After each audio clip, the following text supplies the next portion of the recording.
Hey everybody, this is Rydo and we're back to another live stream of Yu-Gi-Oh! Master Duel and video game news. Today is Monday, October 23rd. Starting later today, I had a meeting I had to wake up early for and then ended up falling back asleep. So let's hop into it now. For the most part, I think we're just doing the Duelist Cup here, and it is just questionable as far as how far in the Duelist Cup I'm going to go. But in particular, you have this like win in the Duelist Cup 15 more times, duel in the Duelist Cup 39 more times, and now overlap that daily quest with dueling in the Duelist Cup 20 more times, which a lot of that really is just going to come down to how lucky you get. Like, how quick can you make a duel occur in any format, let alone the Duelist Cup. You don't have any of these packs, so we'll just open 20 of these packs. And it's still very much a case where we have 1, 2, 3, 4 new cards, 5 out of what is a lot more cards, and it is still just extremely questionable whether any of these cards would ever be useful.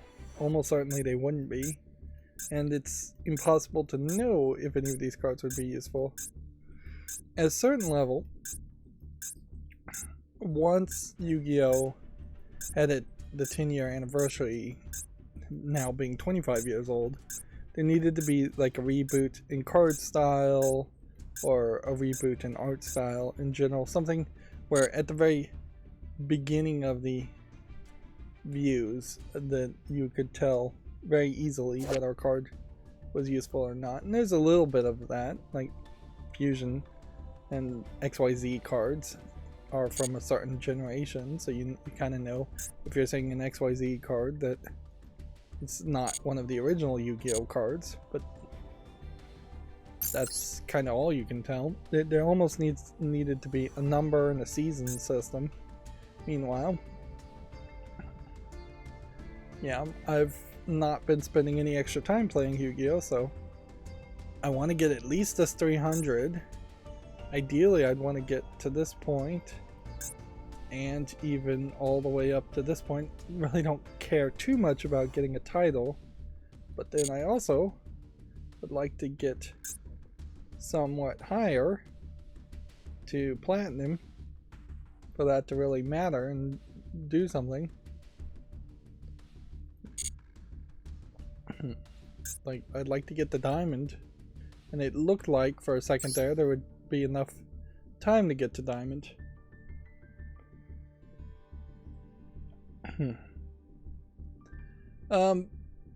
For the accountability section today, I can say I've basically done nothing YouTube related, unless I'm really going to pervert the concept of YouTube and content related to include working on what I'm now calling my smart on-air light sign.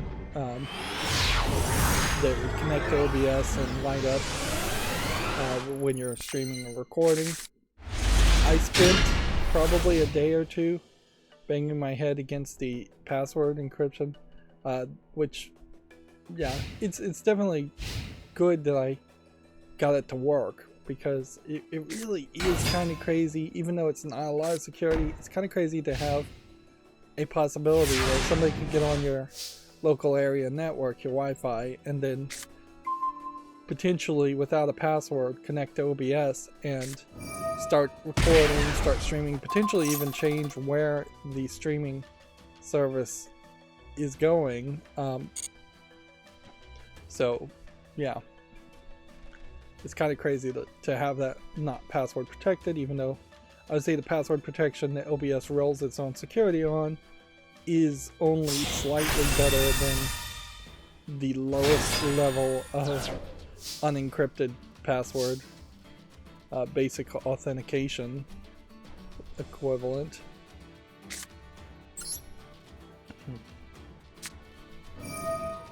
But it is something, at least. I was having a lot of trouble getting the encryption security to work, and I was basically getting no help. It was basically like talking to a brick wall, or talking to a troll who didn't really care to help or know anything.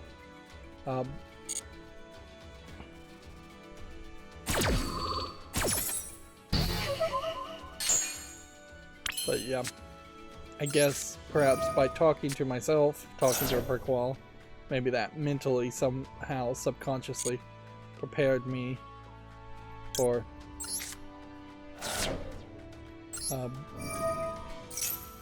the longer process of figuring it out myself, which eventually what I realized I could do is just brute force the settings.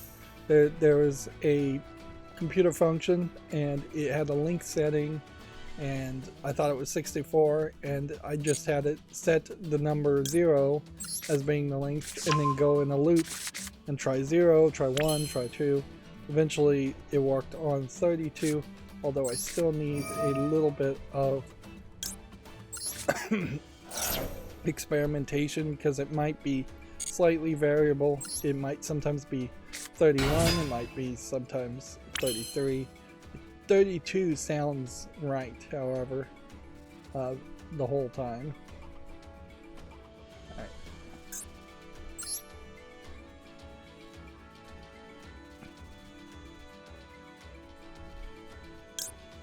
I'm gonna go ahead and start with the craziest choice.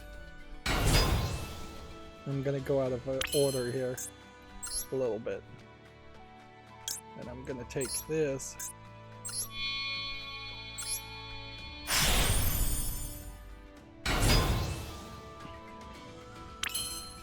And I'm gonna activate this. Tossing this one. Summoning this one. Side by side. While we're at it, we'll attach this one to that. So we stop getting the prompts. This might very well be a one-turn win.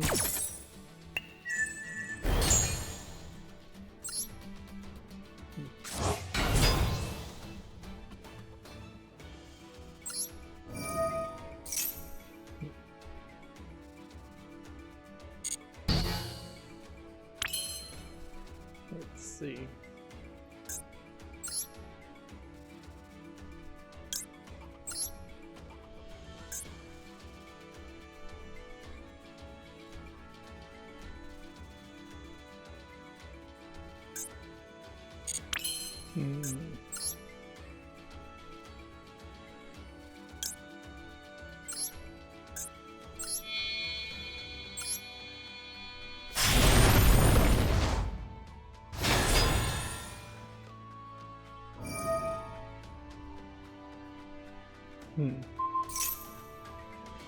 Let's go ahead and activate this before his resolves. See if we can go ahead and destroy his card.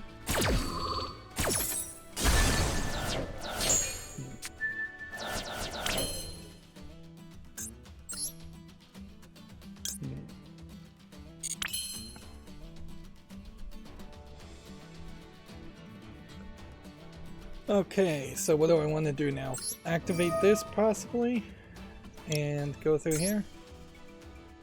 Go ahead and toss these two. Put that there. Activate this. Summon that. Just keep on playing until they surrender. That works too.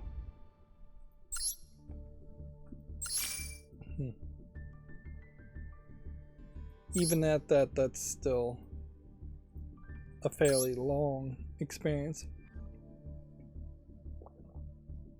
So yeah, on the on-air sign, I've done my head on the authorization password for about 2 days and finally got it to work at least with one password. I need to just randomly generate like 10 to 20 passwords and put them in and make sure it works every time and that there isn't some kind of weirdness going on. There really shouldn't be any kind of weirdness, but who knows, maybe if it has like a plus symbol in it, it would break for some reason, or, I mean, it really shouldn't, or maybe if it's only working at 32 length because of some weird reason. It really should just work every time though. It's not that complicated. The whole thing though really is crazy, because as far as I can tell, you are literally spitting out binary text at one point that looks like gibberish, where you'd see just the blocks in a font when you don't have like a font installed, where you'll see a square that says OBJT or something like that, and it's really short, and you're just taking that binary data and you really are just smacking then a more standard string sentence characters that you can read at the end of it, and then your base 64 encoding that.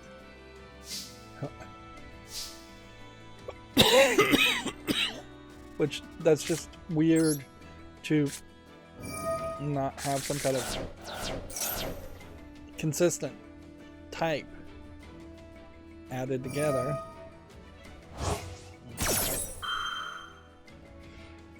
Otherwise, I've started to think about the setup process and found Wi-Fi Manager is probably going to suit me a lot better than trying to roll my own captive portal access point, temporary Wi-Fi access point,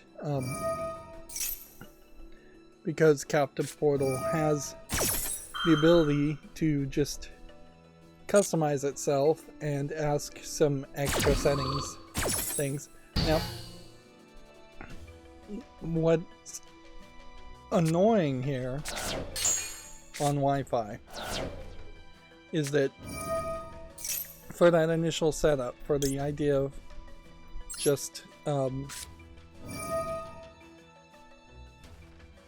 for the idea of the first setup, you could not have a password on the Wi-Fi, which is highly unrecommended because then you have no encryption and anybody can see what's going on between the traffic. At least that's my understanding of it. Whereas you can have a default password, and yeah, if you have a default password, it's going to procedurally be generated, so if you were being targeted, somebody could certainly figure it out. And my main concern here is, and this is the problem with a lot of smart devices, is that if the power flickers twice, then that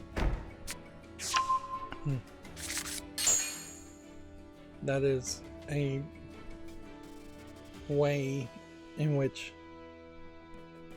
everything could reset back to default, and then somebody could access your Wi-Fi.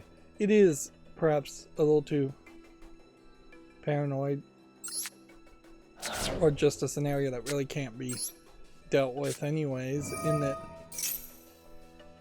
yes, I would like there to be some protections against somebody cutting off the power to a facility and flickering this device and then being able to access the Wi-Fi access point and change the settings. Although inherently, I think the only thing you really can do is simply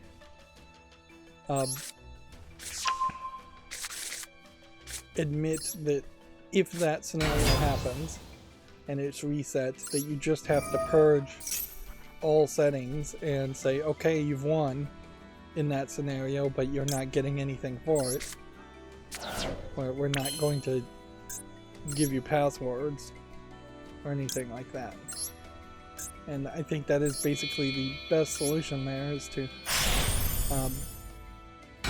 say if you go into the Wi-Fi setup mode, the initial setup mode, you're just not going to get any information from it, so you can set the on-air light to connect to something different, but really have just taken control of a device that only lights up. Which isn't really that much of a victory. It would be great if there was something unique and identifiable about humans to be able to, in the Wi-Fi access point name, give some kind of challenge code that only a human could understand, and then that would be the password to log in. But there really isn't. Like, that is basically what we've been trying to do with CAPTCHA, and CAPTCHA for the most part doesn't work these days. You could have a serialized password generated for every single unit, and that is now the recommended standard way of doing things, is that to not have default passwords and have a randomly generated password on the stickers.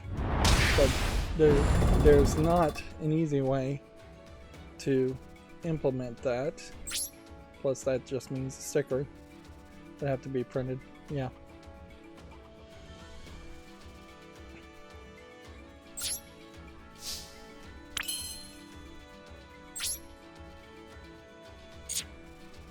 Yeah, really don't know a way that you could have a randomly generated password. Well, I could do it. It actually probably wouldn't be that hard, actually. You just install the software, and then the software could, via the serial connection, spit out a password.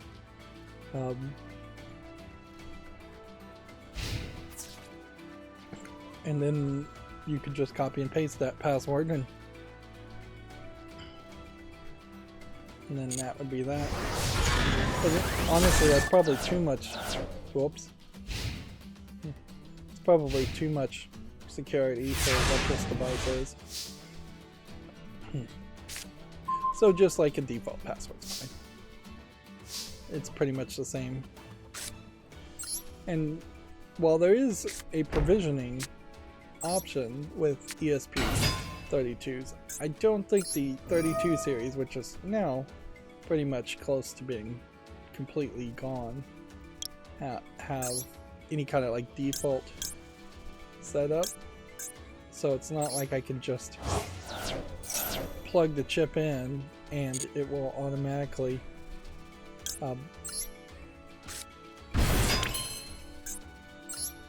it'll automatically be flashable.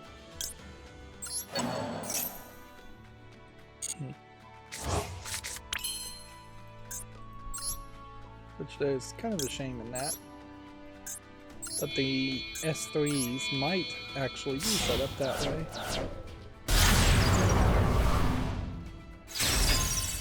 I'm just thinking about how can I do the absolute least amount of work if I was going to start assembly line building these on-air phones. Which in that, there is also just either no discounts for bulk or high minimum orders beyond what is reasonable.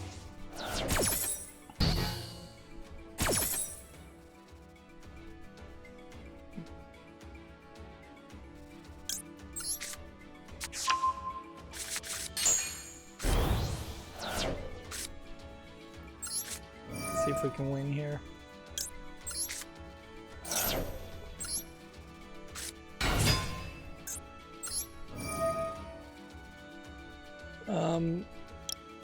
Otherwise, that's pretty much all I've been doing though, is programming, figuring out the settings, writing the initial access point programming, and then rewriting it, and still need to work on that. Particularly on Sunday, I spent almost the entire day that I was awake. Like,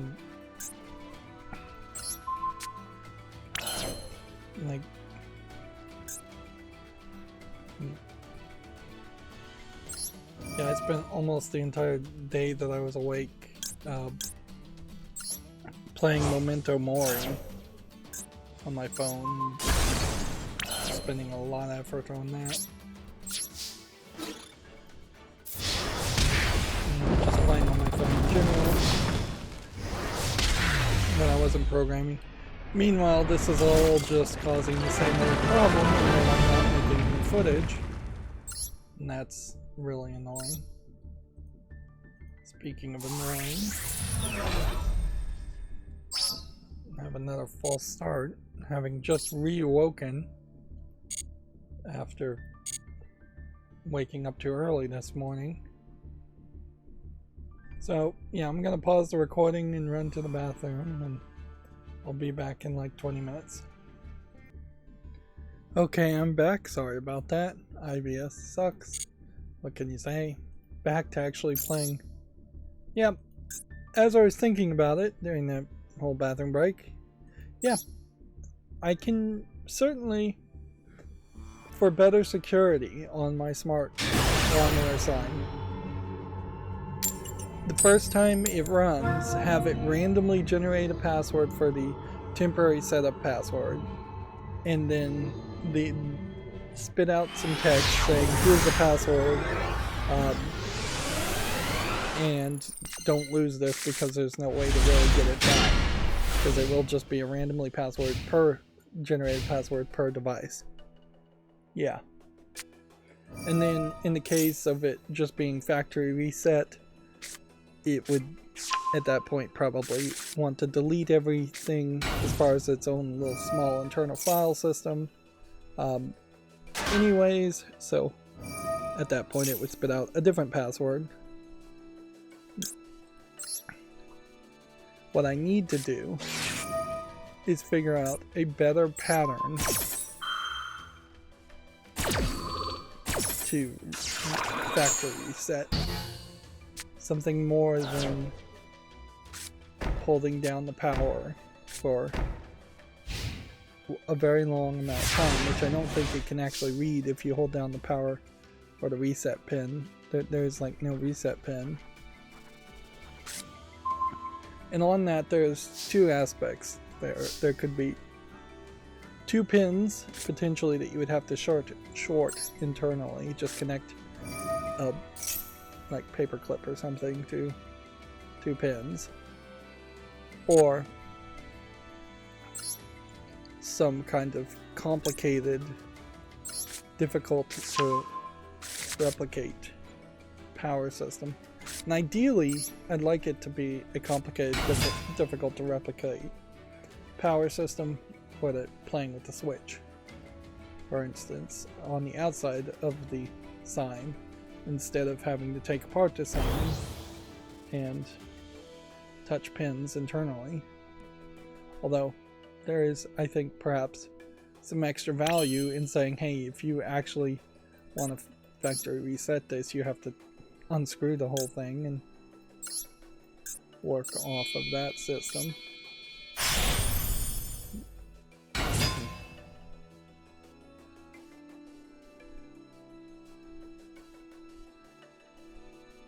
Yeah. So like the internal pins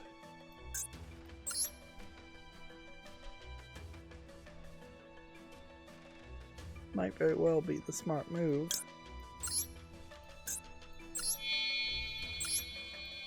What does this card say here?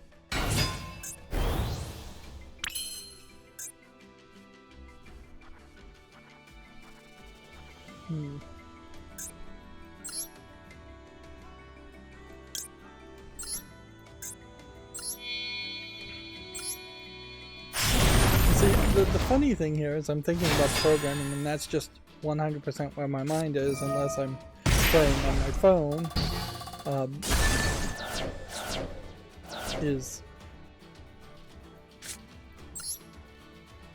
that there's just not actually that much code left that needs to be done. It's actually a relatively simple device, which both sucks and is a good thing, and that that it's not that difficult to program, but also that means I won't have to spend a bunch of time on it. What really makes it suck, however, is the aspects of how easy this would be to kind of rip off. Yeah. All I can really do is hope that I can, as a potential actual product to sell, I can just hope that it's not worth enough people's time. Like, it is, in a lot of ways, a kind of weird middle-of-the-road device. Inherently, a real on-air site connected to a studio, recording studio that's like $1 million, would be getting a signal that would be somewhere between 12 and 24 volts from to then connect 120 volts to the light, hardwired. Now, you could get a relay board and connect my chip to a relay board that would connect 5 volts or 3.3 volts on one side and 12 to 24 volts on the other side, and be in the middle of that.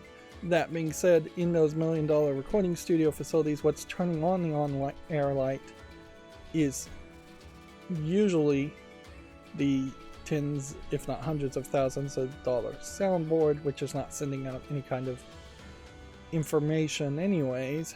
So until you start to integrate the idea of we're recording everything in OBS for a $1 million recording studio, which I don't know why you would do that. You would almost certainly have either a proprietary software or using some other sound software that's more standard, like, well, I want to say Audacity, but I'm not sure if Audacity really is the default software that you would be using these days. So on the high end, that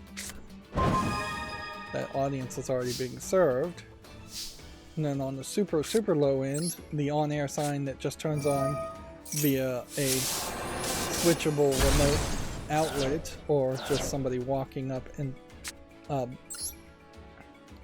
flipping the switch on the side, is an audience that's already being served. Although in that case, the real sales pitch there is that you will inherently make a mistake. It's just going to happen where you are not paying attention and you want to just hit go under OBS, and you're not going to turn on the light, and eventually you're just going to get lazier. It's just going to take more time, even if you get really good in your setup, to always turn on the light and always turn it off as soon as you're done streaming, so people actually respect it instead of people ignoring it because it's always on. But, and then there is also a problem, certainly, as far as just how much physical labor I can actually reduce on this whole product. Even if it was, let's say, $100 for a sign, which is just a nice big round number, probably way too big of a price. Selling like selling 10 a week, every week, potentially having to solder and connect the wiring, take apart things. It all becomes very quickly a situation where the assembly line element there is going to take up a lot of my time.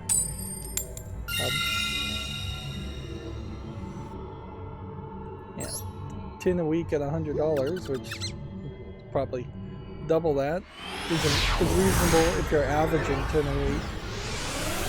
But then you get a big order, and then you have a big problem of just getting this to work. And it's not just assembling the thing and setting it up and flashing the software. It's also a matter of packaging and shipping and printing labels. All of that then becomes part of it.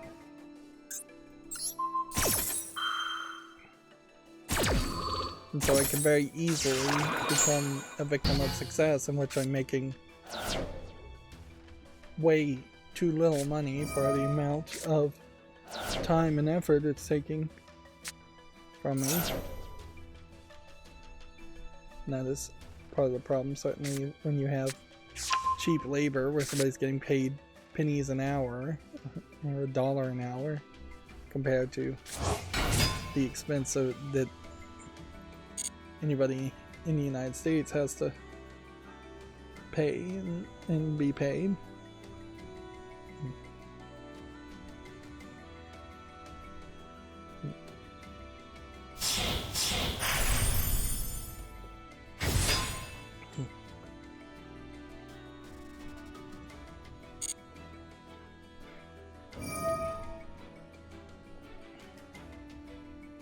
And yeah, it is probably a little crazy to assume I'd get 10 or 20 orders a week on average.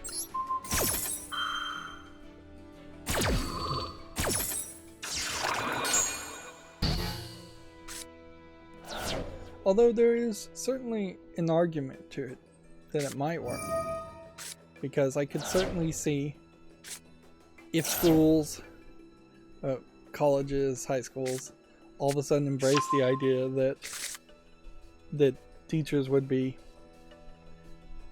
remote educating consistently. They might want to blow their IT budget, and that could be hundreds of lights ordered. And I could see the same thing with offices, and then I could also see it going nowhere.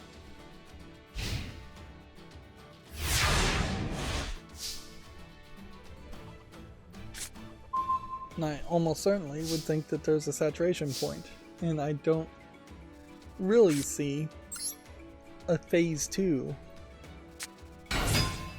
Like, if I had moderate success with the on-air light, I would just inevitably overinvest and try to get bulk discounts and order a bunch, like too much.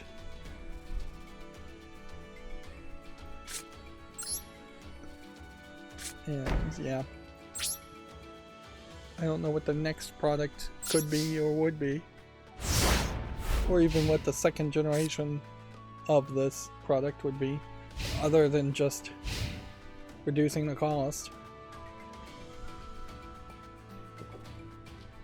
Inherently, if I could find an on-air site that already had an ESP32 S3 built in, that'd be one thing. If I could get the light sleep to work better on newer chips so it could run off batteries for a longer amount of time. I don't even know how long that's gonna be though. Like, that's something I didn't even talk about, is there's just a weirdness around the light sleep on the ESP32 in that if you go to sleep too early it crashes.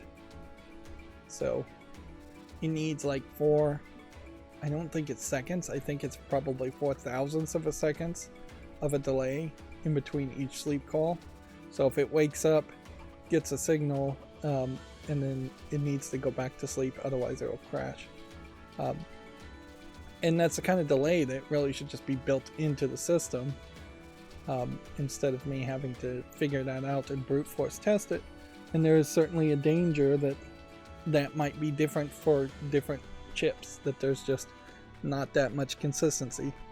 Inherently, the light sleep on the ESP32, and I'm sure that this doesn't matter to anybody, is powering down things and then powering up things, and it just takes a little bit more delay than you would think it would.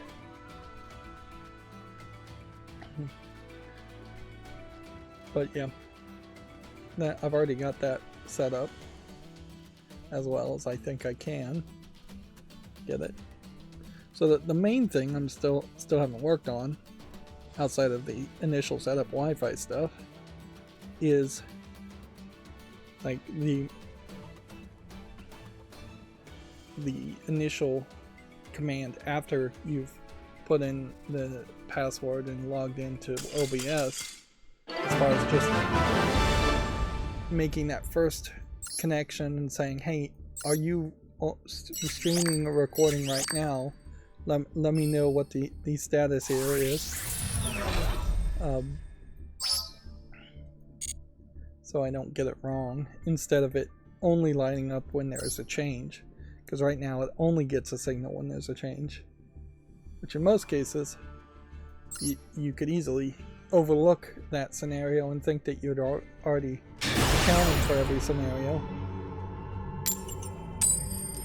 But yeah,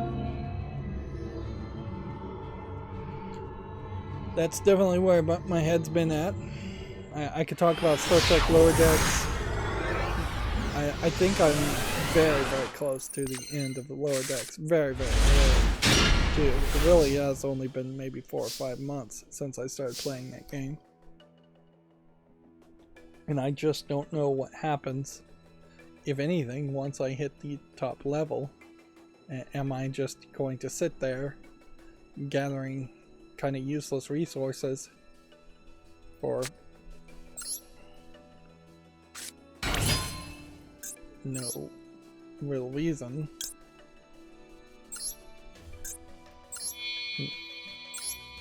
I also kind of feel like I'm topping out with Tinkafuma, in that foreseeable in a month or two there will just be a gate that is hit with all the characters, and you just can't progress on that much either. And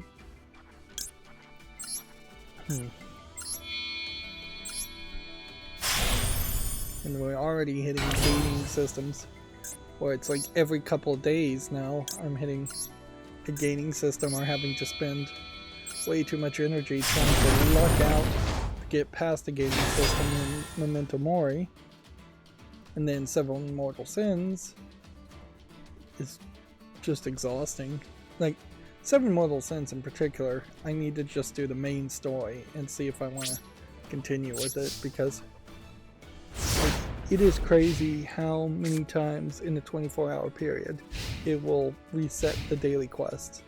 Like, I don't know if it's trying to let me catch up or what, but it is basically resetting it. It feels like every 3 or 4 hours. So 4 or 5 times you can go back and redo the daily quest. It's just giving me way too much stamina. And none of those games are really games where you actually play, so they are for the most part idle games.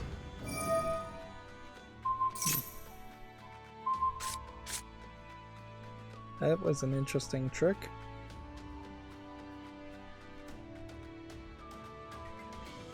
Interesting trick he just did there, but didn't he just play himself as much as he played me? He cleared the field in a unique way, but I don't think he can summon anything else. So I could just summon this next turn and see what else I can do.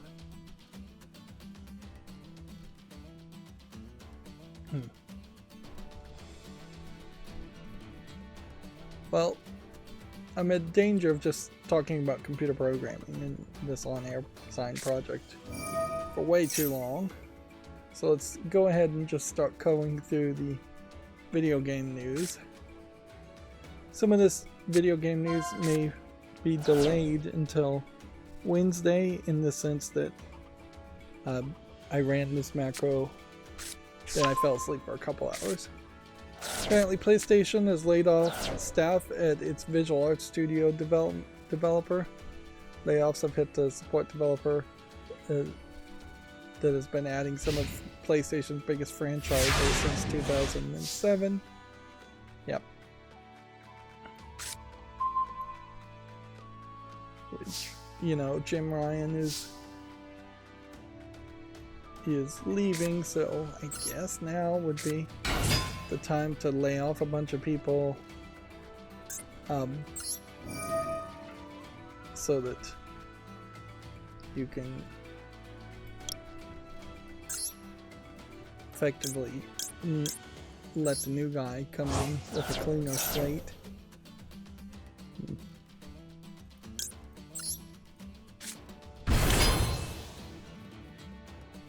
Okay.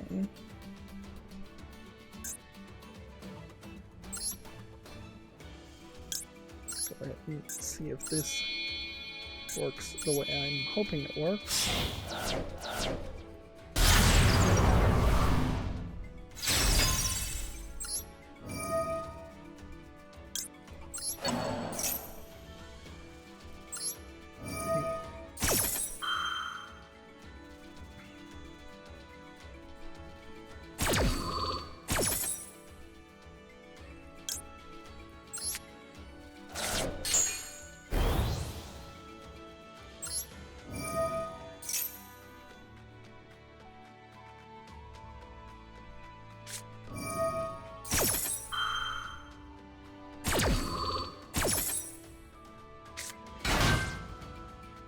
What is this guy doing?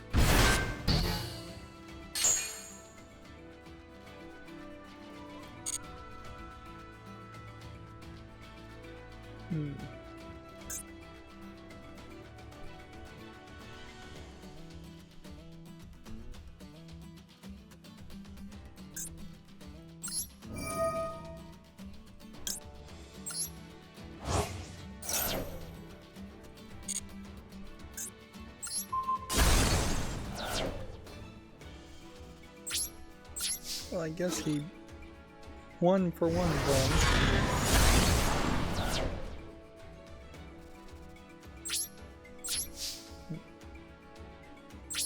I don't think that's going to save him in the long run.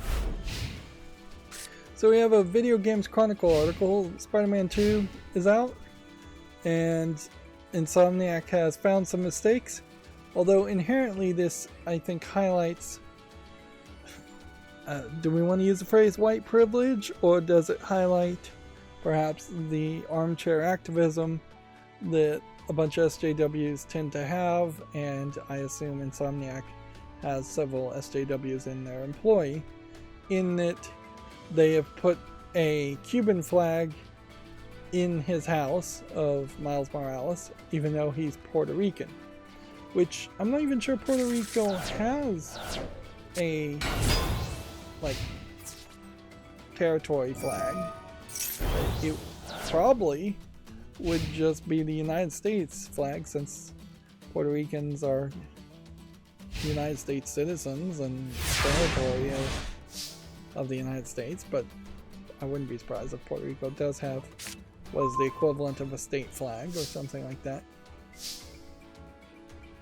But it does certainly come off as either one of two things: white privilege, in that you can pretend like you care about things and then be utterly ignorant of the thing and just shoot your mouth off visually in this case, or it comes off as just armchair activists, SJWs, who want to be seen as doing something progressive. Or, you know what, let's throw in this third option, because it's a good possibility too to consider. They're just incompetent. Yeah. I guess that is also a possibility. And there's nothing more to it than that. It's not much better to say somebody's just incompetent, though.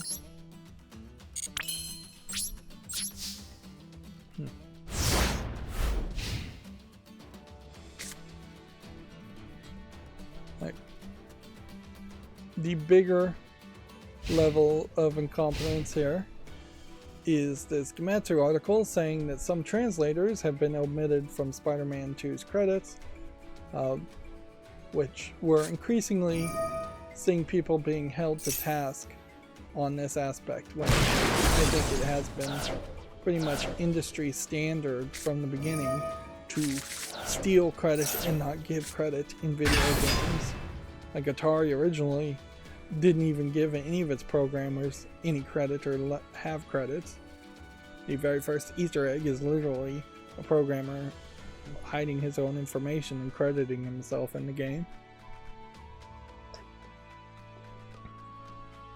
But particularly when you have third-party companies, when you're hiring a translator company, a localization team, it is very much their standard thing to follow a draconian, cruel crediting system. So if video games ever did get to the point where they started to be actually unionized, we're going to have a really hard problem going back and using that credit that exists now to potentially give retroactive royalties, and that's in part of the reason why they do it, even though retroactive royalties would almost certainly never happen anyways.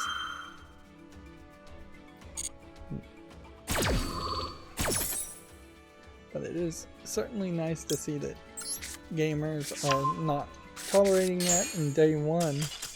Instead of having a game be received universally well, we're now getting pushbacks for small mistakes like this. Remember, the standard draconian system is that if you're not working for the company by the time a game launches, they won't put your game, or by the time a game goes gold, I guess is the most appropriate time, they won't put your name in the credits, which is just insane, really. Honestly, if you work for 1 second of one day on the game, you should be in the credits. I could see people perhaps requesting that they don't be credited, but honestly, it shouldn't be an option. Like, the truth is the truth, and if you worked on the game for 1 second, you should be in the credits. You worked on the game.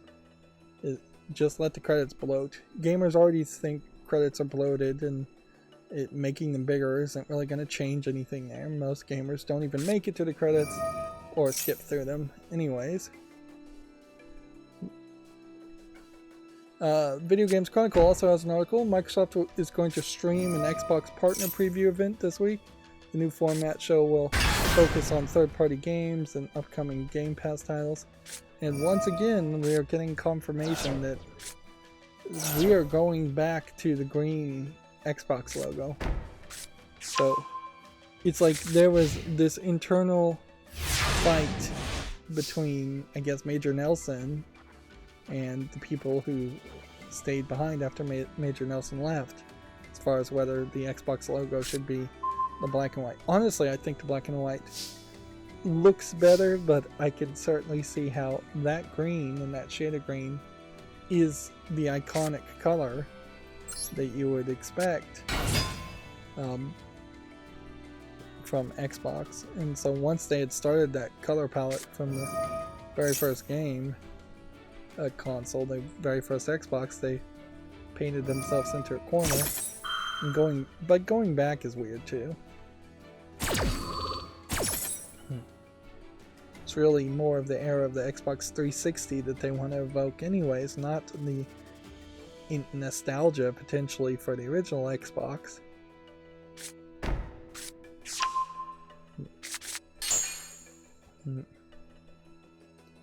People who played the original Xbox at this point are probably too old of an audience to be targeted.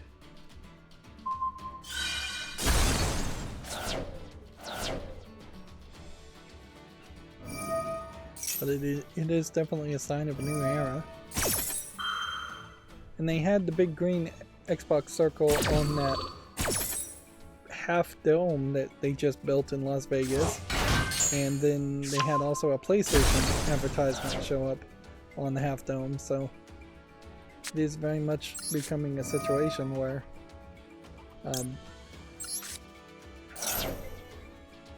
where people are going to be using the half dome to advertise quite a bit.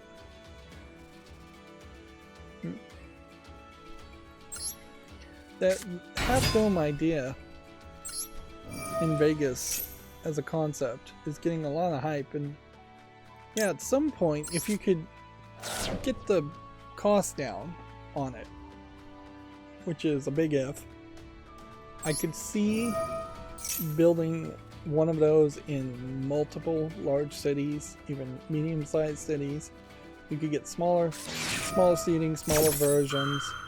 Maybe you don't really need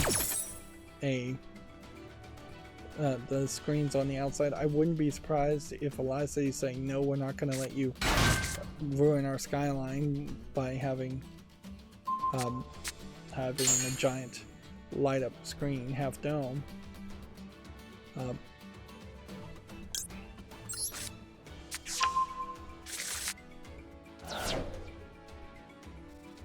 But yeah, a 360 decent looking screen could certainly replace the IMAX experience in a lot of ways, and it could potentially create a scenario where you have like arenas where it feels like you're watching a football game in reality, but the football game is actually being filmed.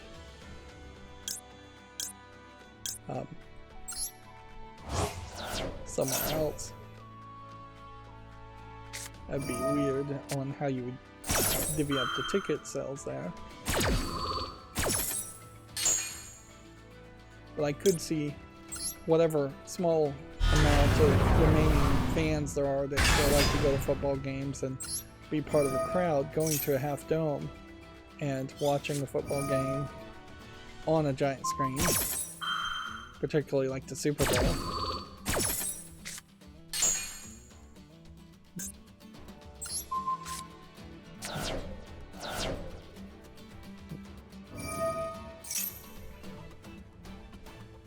See if this works.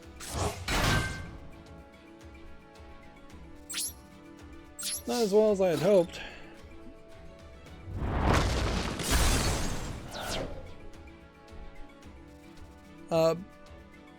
The fact that they're having this partner preview now probably is going to be their last effort for the year as far as promoting partnered games, third-party games, and then it will just be Christmas season, and as games come out they would be individually promoted.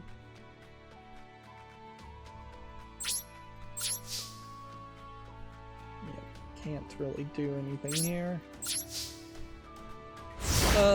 The Fallout TV show, episode 1, release date has been confirmed. The show will start in April of next year.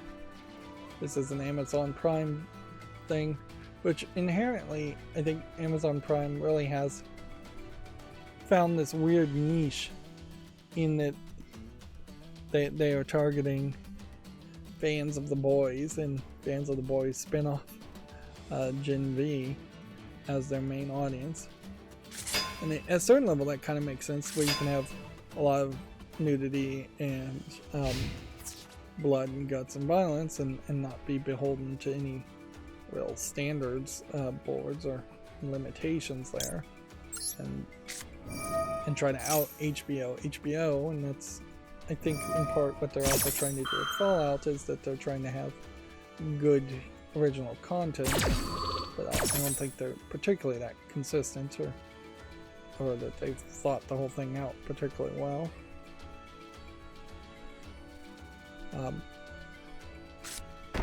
But I imagine with the Fallout TV series you're not going to see that. You're going to have some limitations, and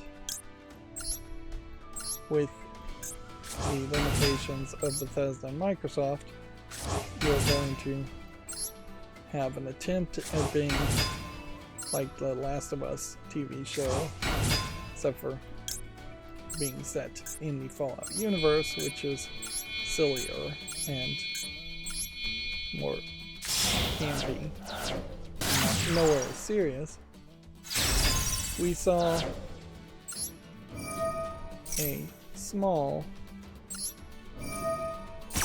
bit of the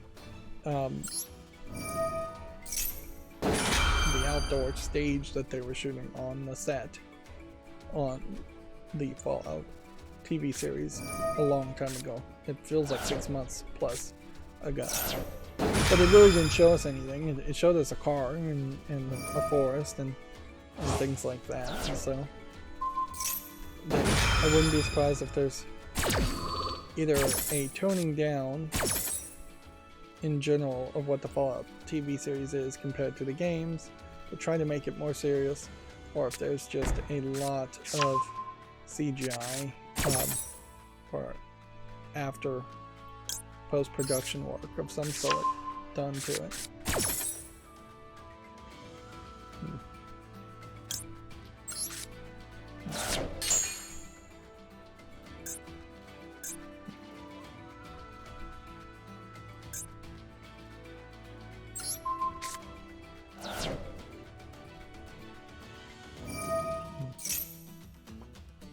There's a teaser video, I guess. Let's see what this teaser video looks like. It's just like the hacking screen. And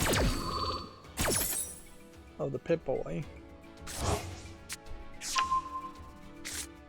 See, I wouldn't be surprised if you don't see any of this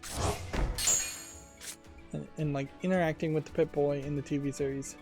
You may see people interacting with it, but I doubt there would be a huge focus on that.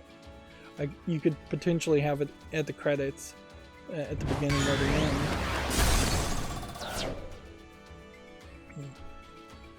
But even that would be fairly weird. You don't get title cards at the beginning of episodes very often in shows. They want to just jump into it.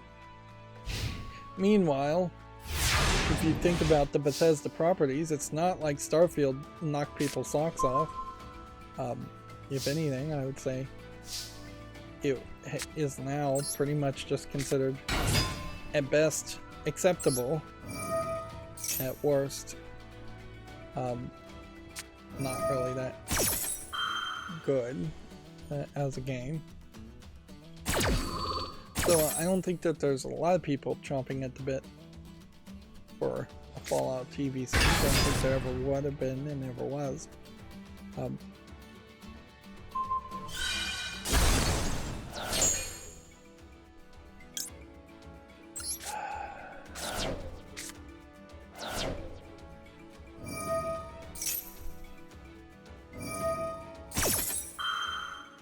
don't know if I can actually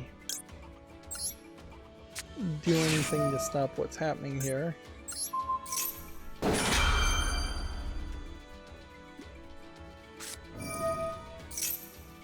I do kind of just question how you could make a good Fallout TV series. Although, then you have that whole Amazon, not Amazon, Apple TV show, Shelter, I think was the name of it. And that really did a great job of being a Fallout TV series, a Vault TV series, without them actually being in the Fallout universe. So I could almost see it being something like Lost, where the vast majority of the time you are actually in the vault,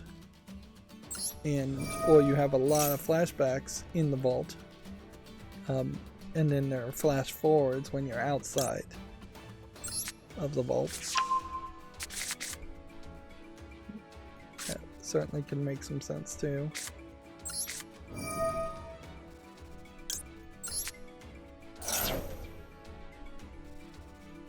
I'm running out of options here.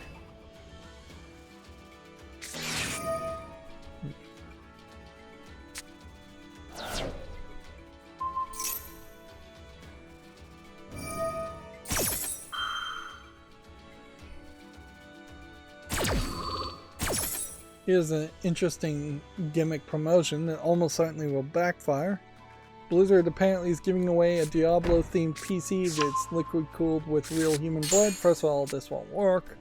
So, they're almost certainly lying about that. Players must donate in real life to unlock the sweepstake and get in-game rewards. Is this the PC case? Because this doesn't look like a PC case. If anything, it looks like you could maybe put a motherboard down at the bottom here, and then maybe you could have liquid human blood on the outside of the case, of a custom case here. Just like have it all cooling. Alright, I've lost. Here, let's just let the player do it. Blood coagulates though, and there's no way to stop blood from clotting.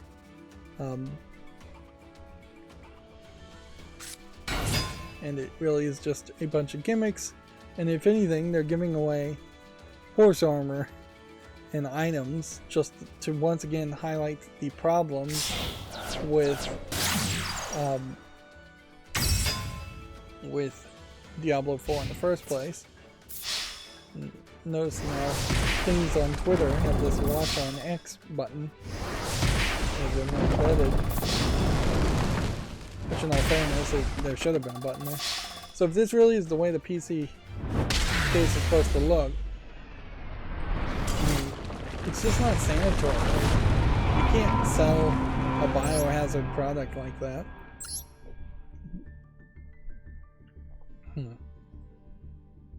Not easily. Like, in general, when we have seen blood products sold before, it's been a lie, and it really wasn't blood, or it's been blood that has been encased in a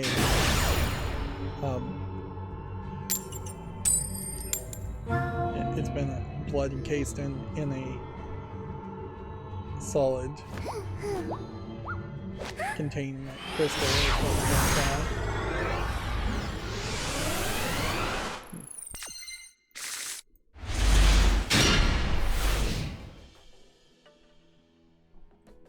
It's not even...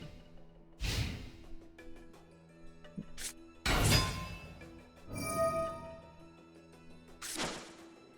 think a good link here as far as which blood place I want you to actually donate to, if any.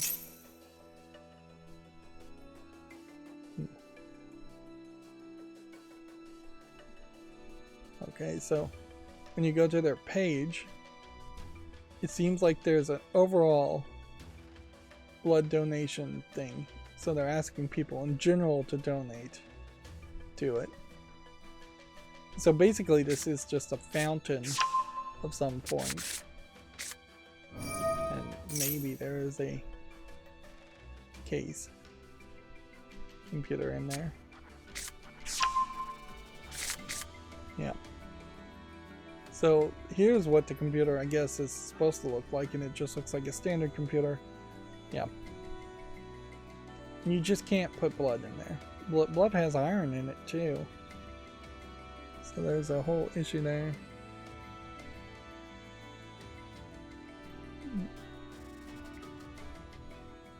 And then it just wants your name and email to submit proof, and I guess they're possibly just accepting any proof from any donation.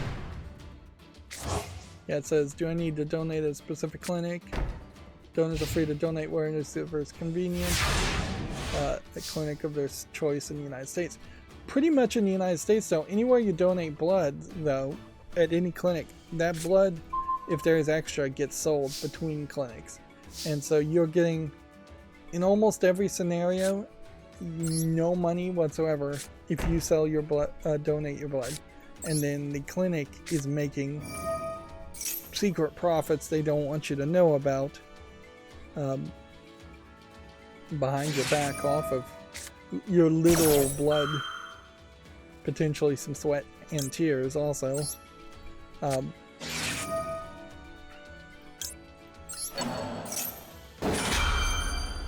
so it is a bit of a scam. Now if you donate plasma, which you can do more frequently,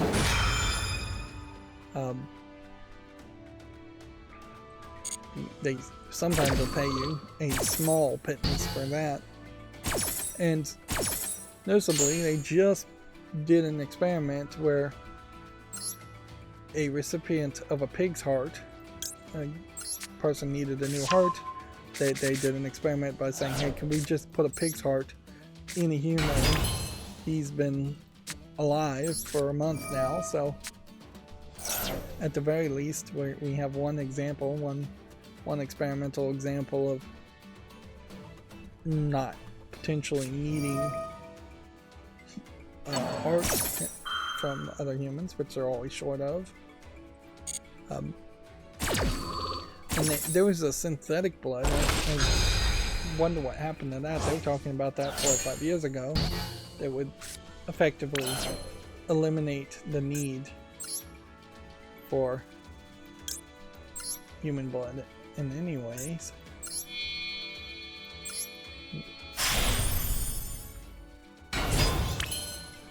But I guess at the moment it is not wise to encourage people to not donate blood.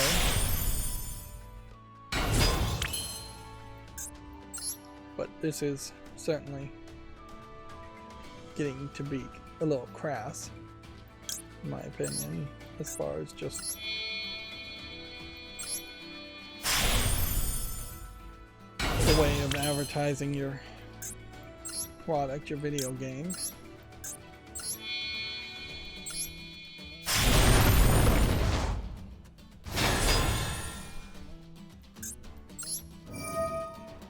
go and toss this. Destroy a shield spell.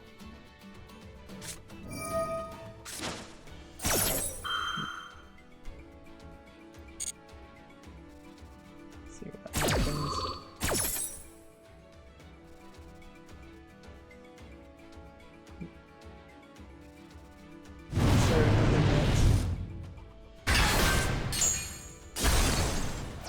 Everybody's going to get the rewards even if you donate, which is great because there also is a lot of people that can't donate.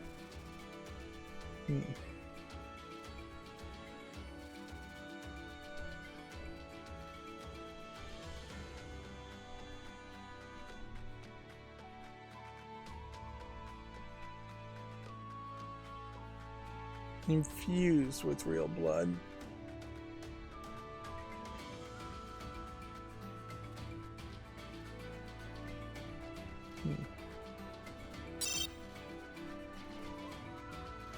So this second, it's basically a secondary sweepstakes for the computer part. Anyways, really. A secondary sweepstakes unlocks when the goal of harvesting 666 quarts of blood donations is achieved, and everyone in the United States, even non-donors, will have the opportunity to enter for a chance to win. Official rules of the giveaway will be shared on Instagram and X after the sweepstakes unlocks, which I guess that highlights where Blizzard cares to advertise and where most of the people are looking.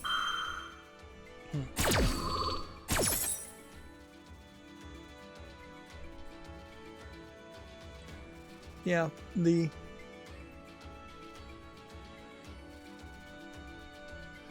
computer, though, with blood in it does seem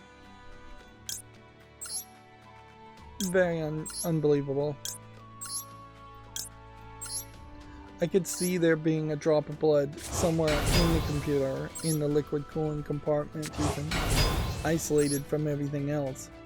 You could put a drop of blood in a plastic reservoir somewhere and then it not really interact with the rest of the cooling fluid.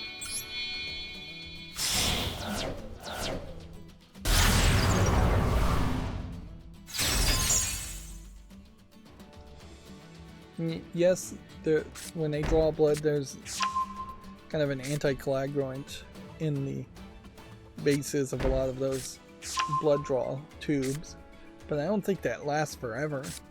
Certainly blood's not going to help you cool your computer. One of the scenarios there. Certainly wouldn't be a case of a Terminator style or Matrix style future where computers are running on blood. Unless, of course, all water is just non-existent. Even in the Matrix, where the humans were powering the robots and machines, they were doing it seemingly through just neuroelectric signals, not tiny amounts of electric signals you get from a human being, not blood pumping through their veins or anything like that. Speaking of gross things, that TV show on Amazon Upload has a season 3 starting. It's really not a show though that benefits from watching it week to week, and maybe it's a show that's more serious than it really should have been.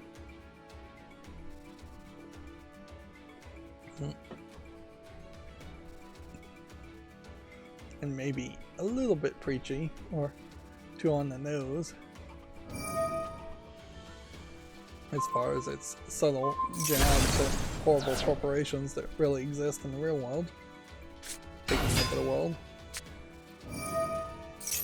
So yeah, I find that a weird offering, although what are you going to do with Diablo 4 anyways, to try and promote it and get more people playing it? The real thing to do is the thing they don't want to do, which is to have a single player mode and try not to have a games as service experience.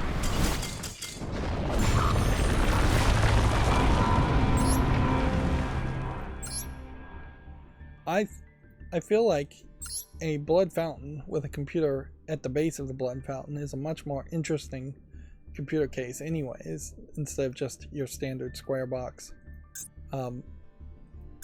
computer with liquid cooling, which I don't even recommend liquid cooling. It just eventually breaks, it eventually leaks, it's just always a mess, and I don't think it actually adds much. It takes up more electricity, it makes about the same amount of noise in a lot of cases, particularly if you're overclocking. If you're not overclocking, then you actually are much better with just like a fan that can spin up and spin down and just doesn't make noises, because remember, you have fans on the radiators with liquid cooling anyway, so the only reason to really liquid cool is that you're going to overclock your computer like crazy, and I just don't recommend that. So we've gotten up to level stage 11. It'd be nice to make all the progress to this point. I don't even know if you're really getting that important of cards to get to the pack or to get all the way to this point, but I just don't see myself actually spending that much time playing Yu-Gi-Oh! The good news here is maybe this will push me to keep on playing. We have 6 more days, and maybe we'll get the rest of this all done. But once you accomplish everything, there's really no reason to play extra. Made it up to level 34. It feels like it probably has been 3 or 4 months since we got to level 33. And Duels level up to 50. And if I get to Duels level up 50, that's really not going to do anything for me. It's not going to unlock some late game system, I'm fairly certain. So, play more, activate more spells and traps cards, normal and special summon more, win more 10 more times, and duel more. Meanwhile, wait for daily quests, and just continue logging in.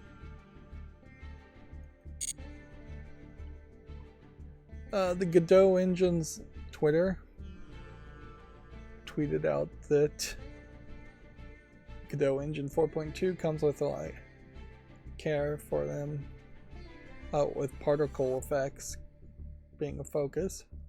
But also, it is just under 2 weeks until the largest ever Godot Con, which that is a interesting point there, where we may see the Godot Con, which I've never even heard of before, become way over attended with potentially new focus on Godot, like a bunch of first time people going to Godot Con to watch speeches and tutorials on how to use Godot.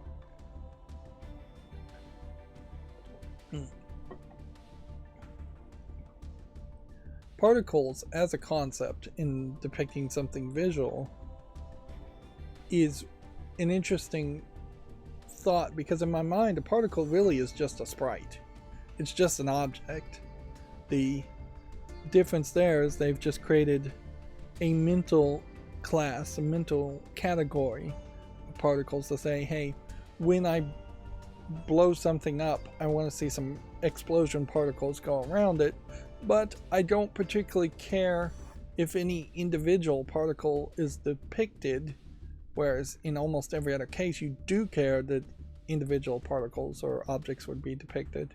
So I'm willing to let the Godot engine kind of calculate it itself just based on a visual setting, to the point where you might have a slider in the settings, internally or externally available, to turn particles all the way off or turn particles up to ridiculous numbers. But it also certainly highlights that even though Godot engine is at version 4.2, or it's working on version 4.2 right now, there's definitely a lot of work still to be done to get the Godot engine to potentially work. And at some point there is just going to have to be this rebranding of a more realistic style of games being able to also be made in the Godot engine, instead of everything here being kind of 2D or similar to the 2D Unity games.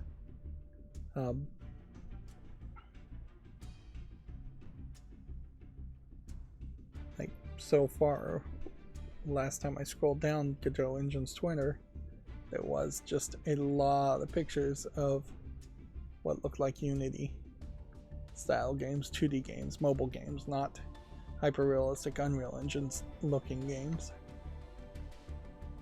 With Jim Ryan retiring, another person is now left Sony. Maybe there's a connection, maybe there isn't.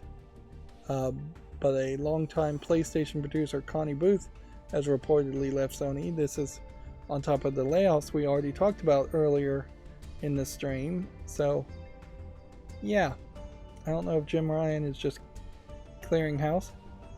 You know, oddly, you don't really see a lot of that happen, where some of the CEO says he's retired and now he's just got his crap list of people he doesn't like, and he's willing to lay off people and take vengeance out on them once he's halfway out the door.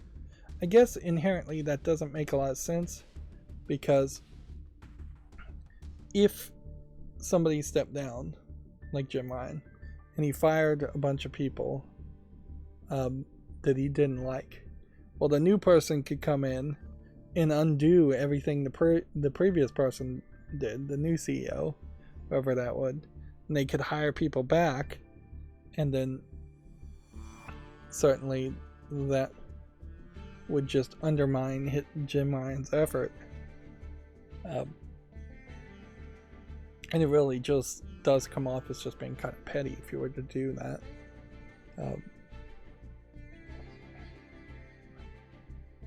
So yeah, I would question the value in laying off people there. If anything, it makes a lot more sense that Jim Ryan is talking directly with who the new CEO is going to be, who hasn't been announced yet, and the new CEO potentially wants people laid off and just doesn't want to take the blame for it. Head of internal production Connie Booth, though, well, when I think about the head of internal production at PlayStation, I would say that person probably does deserve to be laid off, because there has been a very small amount of games being produced first party or even second party from Sony in the past couple of years. I will say this lady has a much better professional looking photo here, so that's nice to see. At least just a headshot, not really going for cleavage or a bust really at most. I will say it looks like maybe they zoomed in and cropped off the top of her head, but otherwise that looks fine. Although inherently, wouldn't it make a lot more sense to just have a PlayStation logo in the corner instead of it taking up half of the entire picture here? It does seem like you're saying that this dumb logo is as important as showing an entire human face, when it really just isn't that important. Apparently, David Jaffe, the creator of God of War and Twisted Metal series, saying it was sad, frustrating, and potentially super disrespectful news, which maybe he's coming up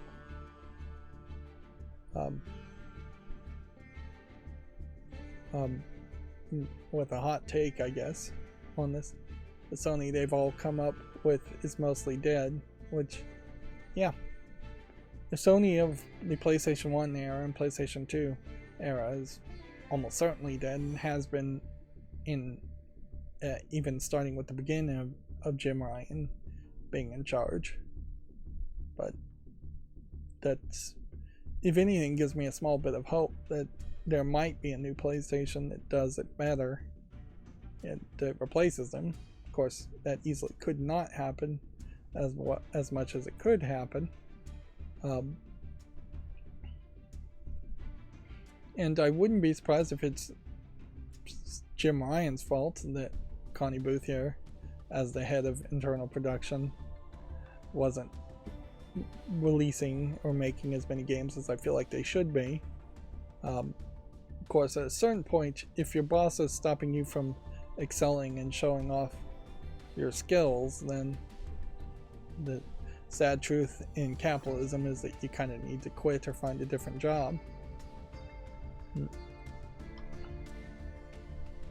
Moving on, the Final Fantasy creator reveals his custom Xbox controller for Final Fantasy XIV, which just looks like a controller with a chat pad on the bottom of it. The only thing there that's that weird is that they may not actually be selling a chat pad that connects down to the bottom of Xbox controllers these days. Of course, this just looks exactly like the controller on the Xbox 360 with a chat pad on the bottom of it. And it certainly highlights an old school technology that just doesn't make any sense right now.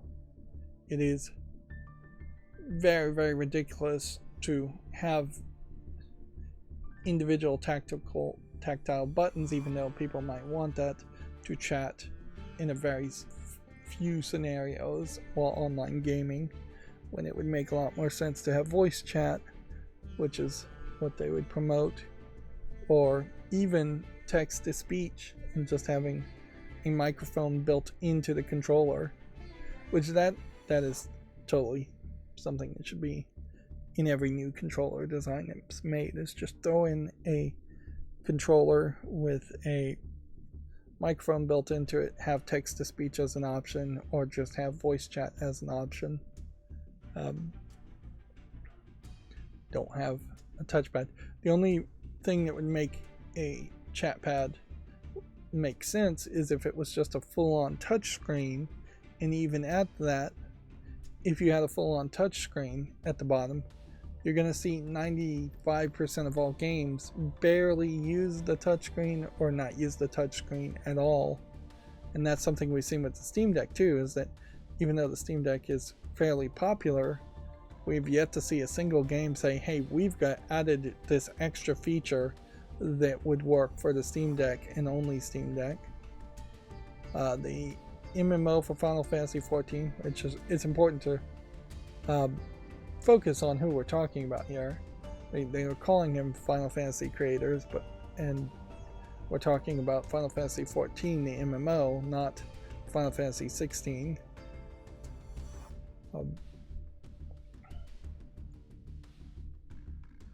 Sakaguchi, Hironobu Sakaguchi.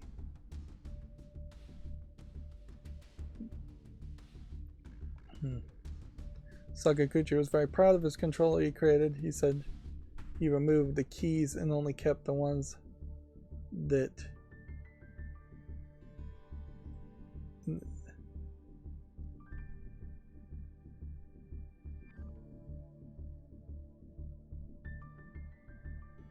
so apparently he popped off some buttons on the chat pad. Then Yoshi P said he is too hardcore.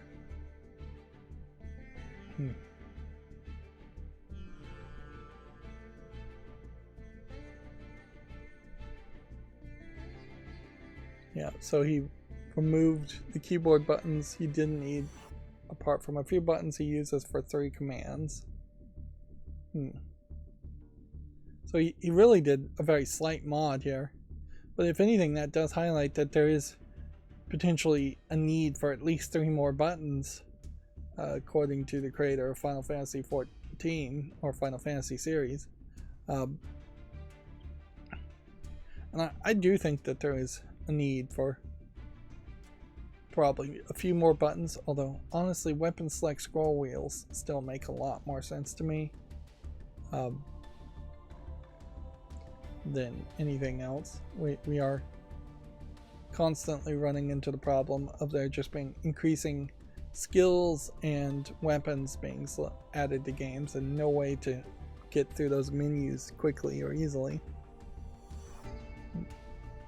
Whereas if you just added a second pause or back button, that really wouldn't add too much. And touchscreens could be customized for each game, but again, it wouldn't be implemented by most games.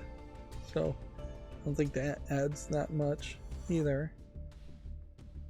I don't want a third right trigger or right bump. I don't know if maybe there's an argument to putting a button in the middle of an X pattern. Like, you've had the AB XY layout, but there's really nothing stopping you from potentially adding a third row. So it'd be ABC, XYZ, like you would see in fighting stick games, or just having a central nub button of some sort to click in the middle.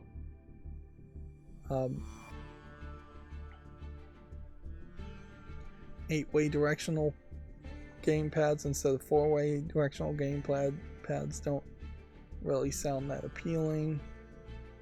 The Xbox button being pressed doesn't sound that appealing. The triggers on the back, I think most players can actually learn to use the triggers on the back.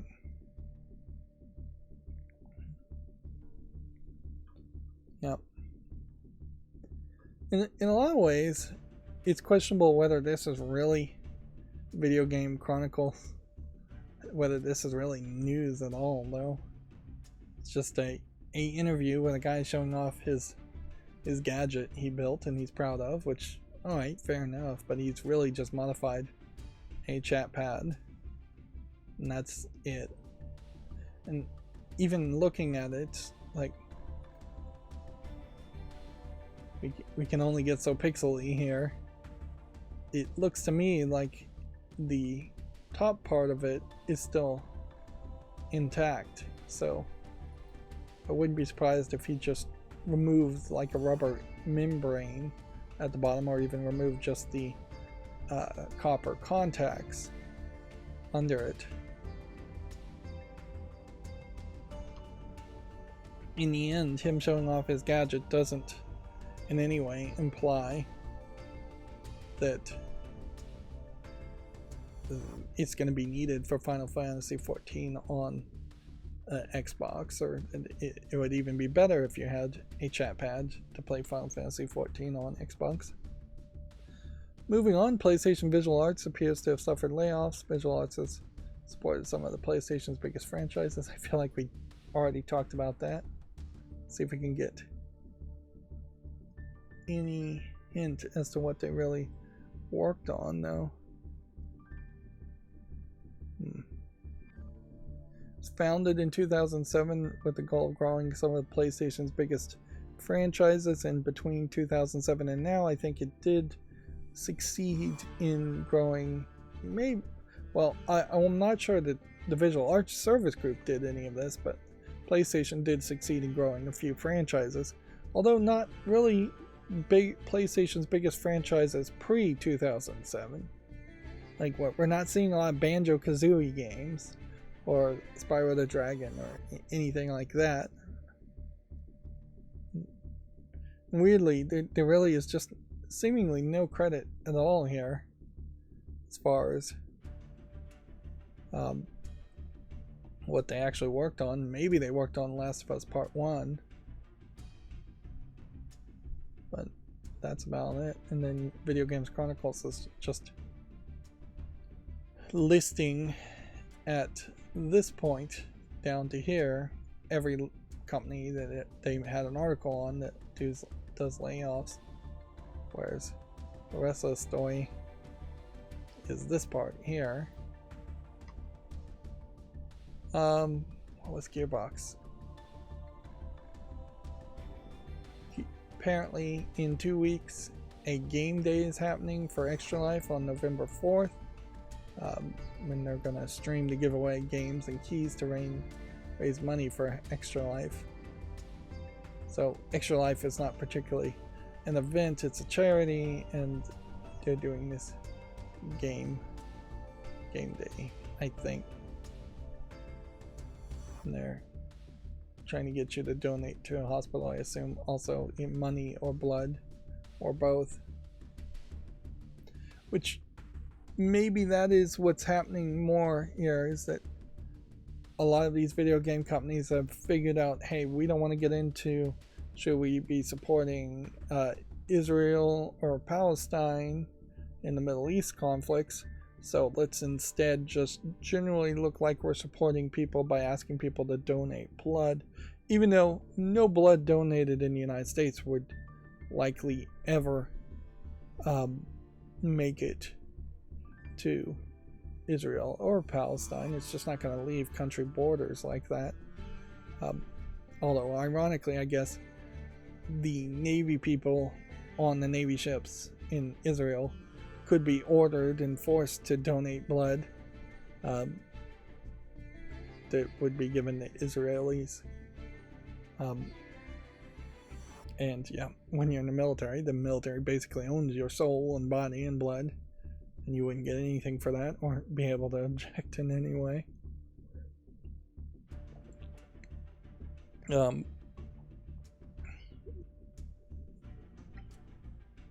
That'd be about the closest thing.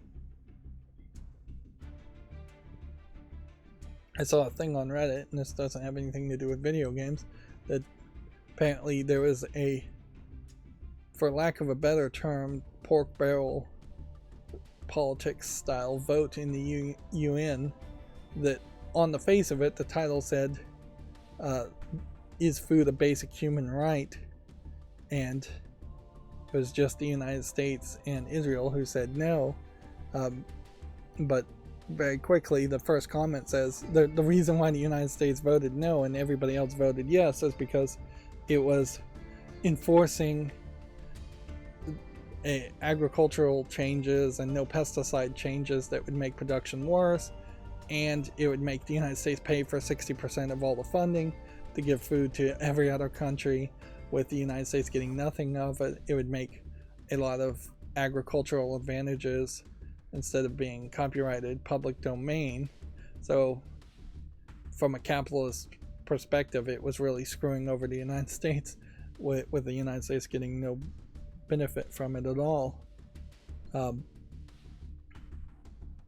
Which, yeah, it definitely looked like it was one of those votes designed just to make the other side, in this case the United States, look bad, by voting no. But if you looked at the original headline, it definitely came off as propaganda, yellow journalism, reporting one way. But I mean, not even talking about that one thing, the United States really wouldn't ever agree that food is a basic human right, because then all of a sudden the United States has to admit that they're violating their own agreements when they starve people in Guantanamo, or they allow kids to go hungry in public schools. On the face of it, yes, you'd hope everybody agrees that all humans deserve to have food, but there are definitely scenarios when that isn't the case.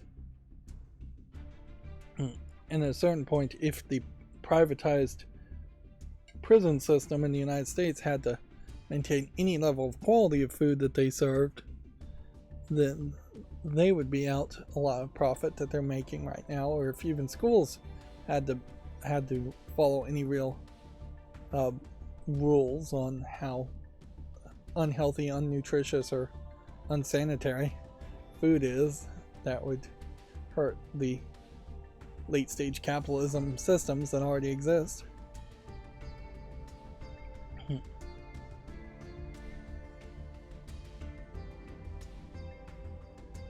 Getting back to video games here, we really need to hurry up.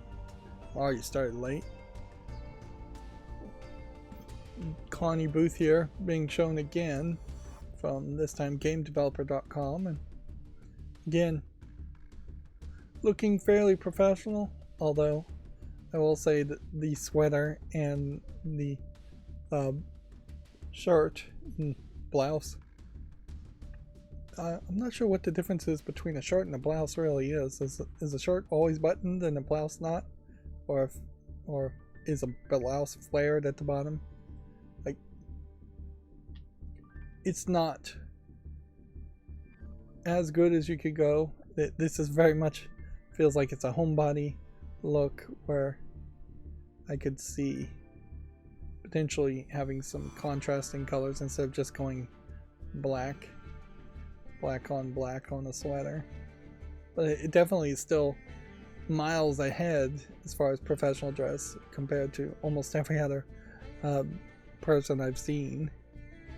And maybe that's because she presents female, that I assume that she's a she, that she just has more of a fashion sense and thinks more about her appearance.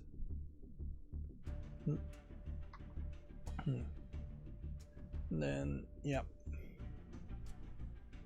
struggling here to get all of the Epic Games Store games. Their third-party captcha system seems to like to break now quite a bit as far as all of that goes.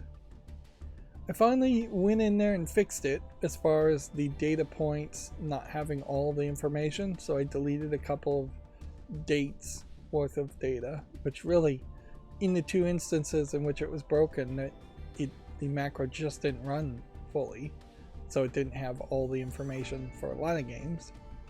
And then I've come in here and adjusted things. So before, it was topping out at 1 million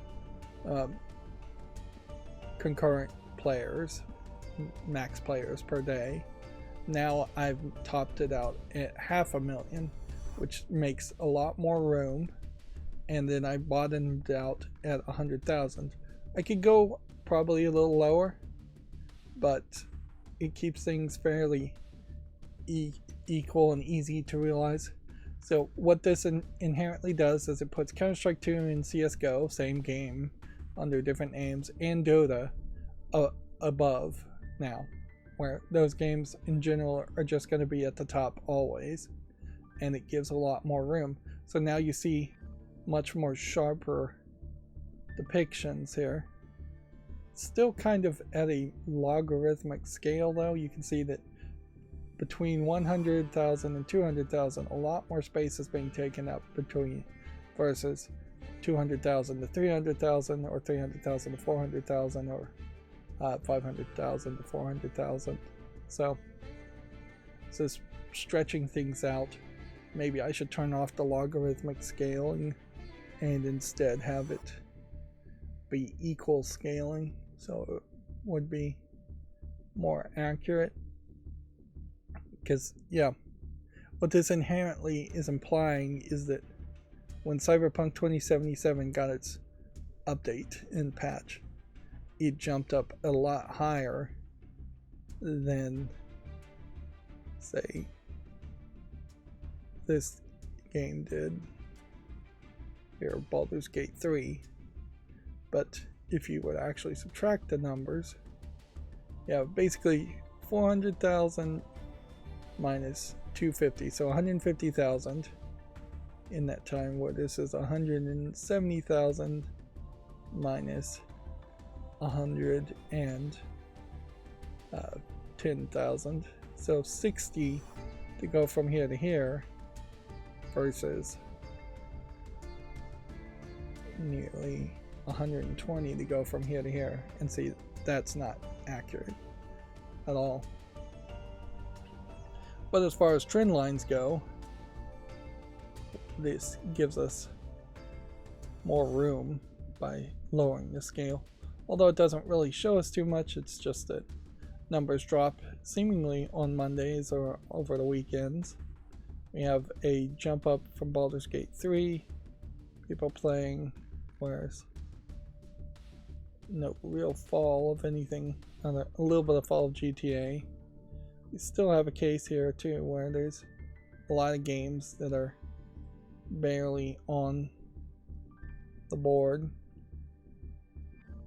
I'm still not 100% sure that we've hit the end here as far as dates go, or it's going to start sliding off the edge.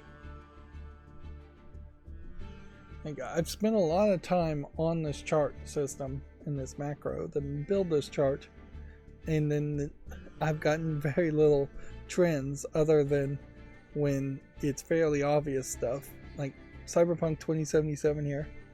And I would also say that this chart on Google Sheets would be really nice if you could click on something and just highlight it on the legend. Oh, well, I guess if I wasn't an idiot, I could have tried that and figured out that that actually does work.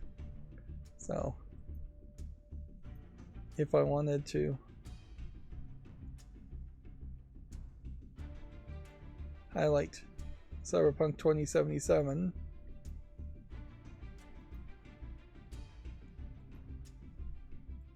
seems like when you click on something though, there's no way to click on it anymore.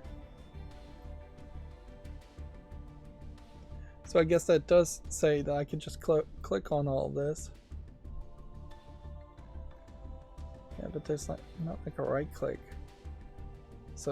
or control click to unhighlight something. So I could just go through these and we could see a bit of a highlight. Although that only is just adding a bit of a highlight. It's not really helping that much as far as the rest of the screen. Like ideally, I'd like everything to be fairly dimmed out when something is not clicked on.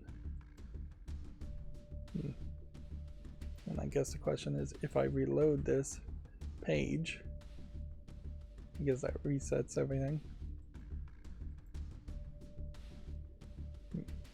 And I don't know what particularly highlights here. Cyberpunk was red, and then clicking on it made it blue. Clicking on it a second time, third time, fourth time doesn't seem to be doing anything. Clicking over here seems to be doing nothing. So once you do highlight something, seems like that's what you're stuck with.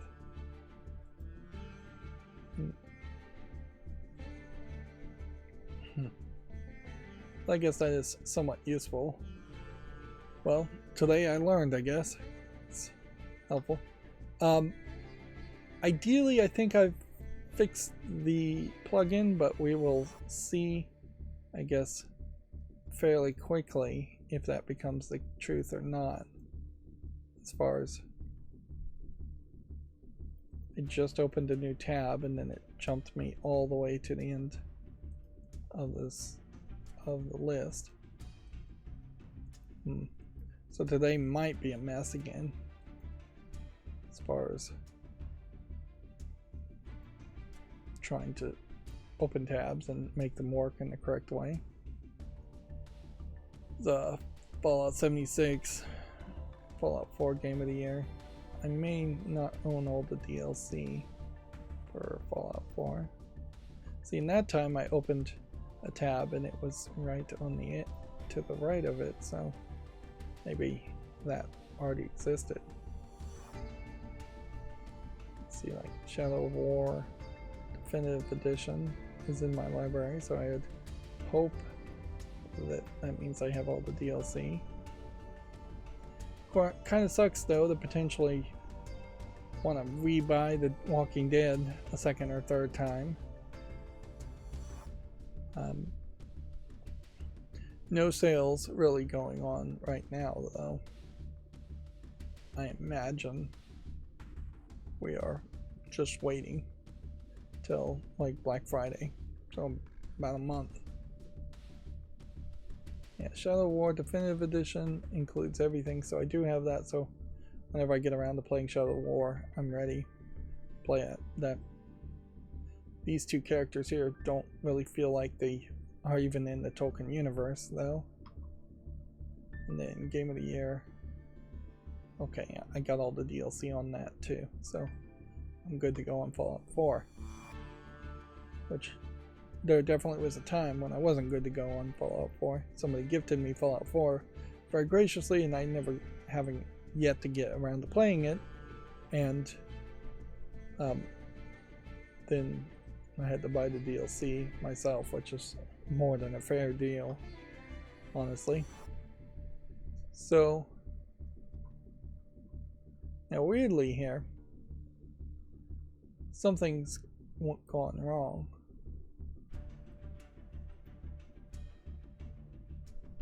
Everything's in the wrong place.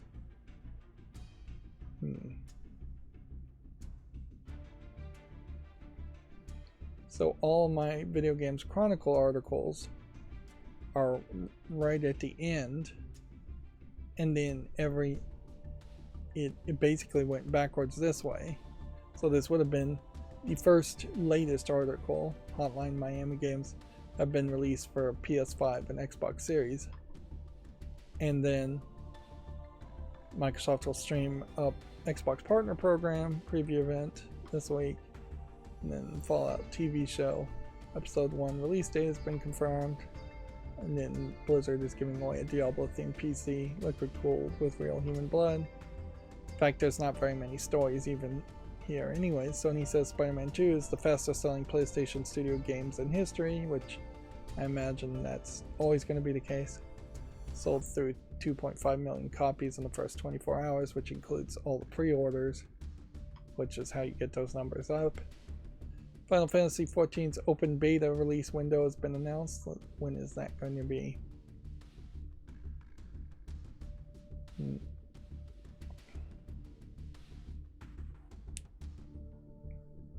Let's see, mid-January through February, it says. So, no specific date. Season 2 item trading in Diablo 4 has been suspended due to a duplication trick, which, whoops. I think that inherently highlights yet another problem of a game as a service, as that if there is a duplication glitch or trick that can be done, instead of that being a fun little Easter egg to let people ruin the game experience for themselves, or possibly improve the experience for themselves, they have to all of a sudden suspend a item training for everybody. Whereas Borderlands 1 in particular had an item duplication glitch that really only ruined the game for their own experience, so they didn't really do anything about it. And inherently, you just didn't really need to item dupe that much or at all in Borderlands 1, where the grind that has been added to Diablo 4, that artificial grind that is added to all games as services, just makes a lot of items garbage and too much vendor trash. We need to really see game development get away from making so much vendor trash. Insomniac is fixing a mistake with the wrong flag. Connie Booth leaving Sony. Spider-Man 2 beat Super Mario Bros. Wonder in the UK physical charts, whereas it was, I believe, the exact opposite in Japan, which, yeah, take that for whatever that means. I did see some footage of somebody playing Mario Wonder, and it looks like a Mario Brothers game, 2D Mario Brothers game, with a lot of focus around flowers and the elephant spraying flowers and spraying water over the place, and just trying to collect a ton of fractions of coins that they're getting down to like 0.1 coin in a lot of instances, which really makes each level kind of feel more like it is a 2D collectathon game, not a running platforming precision game, which for a kid's game it probably is better that it is a collectathon game, and you can just take a decent amount of time to find all the collectibles in the level instead of just trying to run to the end of the level. That is something that the original Super Mario Bros. Really lacks, is that there really is no reason to not run through 1-1. Like, you can maybe get 100 coins to get an extra life in 1-1 if you spent a lot of time, but overall it would just make a lot of sense to always run through 1-1, and that's why most people's memories of playing level 1-1 in Super Mario Bros. After dying and having to restart is to just run through that level all the way from the left to the right and just avoid taking damage and get done as fast as possible. And even when you get to like Super Mario Bros. 3 and Super Mario's World, it still is very much a case where the timer is counting down and you really don't have enough time to just lollygag around and look for collectibles, and there's really no reason to look for collectibles. So it's a Super Mario Wonder, Super Mario Bros. Wonder, maybe finally bridging the fairly wide gap between what 2D Mario games are and what 3D Mario games are. Whereas in 3D Mario games, they've always been, with Mario 64, it's always been a case where time really doesn't matter that much and you're just running around trying to collect stars and collect things, and every 3D game pretty much after that point has been that being the case. Let's see. Apparently Hideo Kojima isn't mentioned in the Metal Gear Solid Master Collection's new credits. Hideo Kojima parted with Konami almost a decade ago, and Konami is spiteful and pathetic and just ridiculous. Yeah.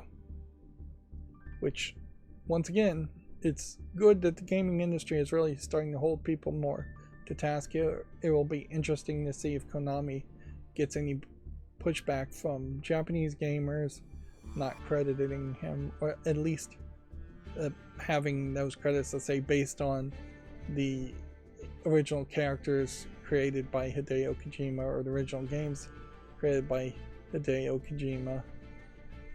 There might be a misunderstanding here in that he is mentioned in the credits, but he's not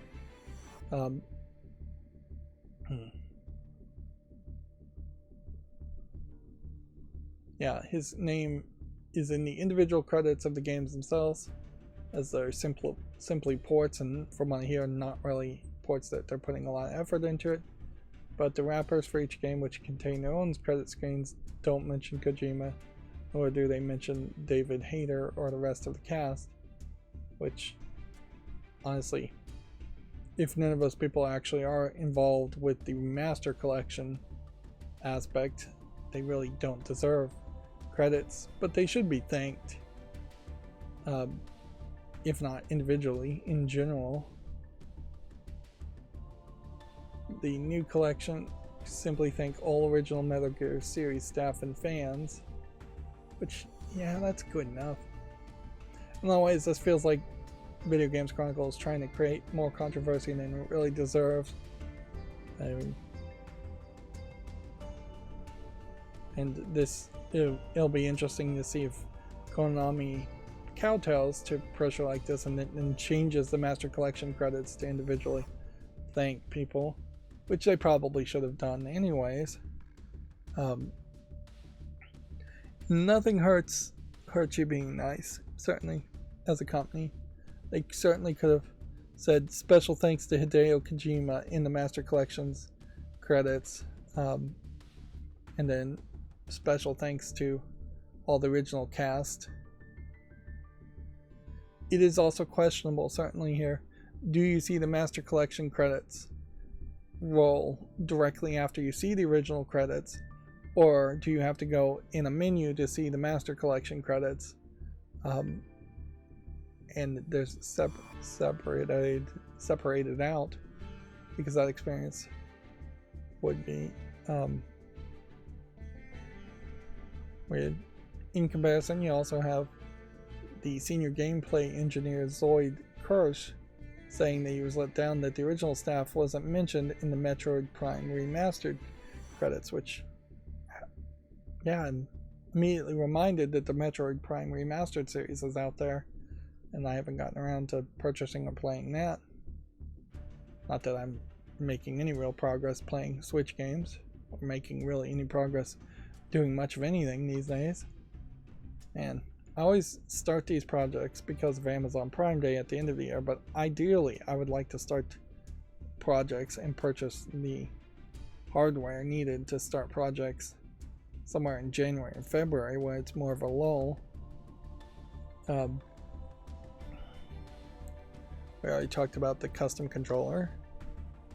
And then a potential Assassin's Creed Red character art appears online, which, okay. This is the one I assume set in China, which, yeah. So weirdly, now when I middle mouse click and close, because everything is backwards here, that's just going to bring me to the Gamatsu articles, where the interstitial screenshots are still over on the left. And so yeah, the plugin isn't exactly where it needs to be, but that's fine.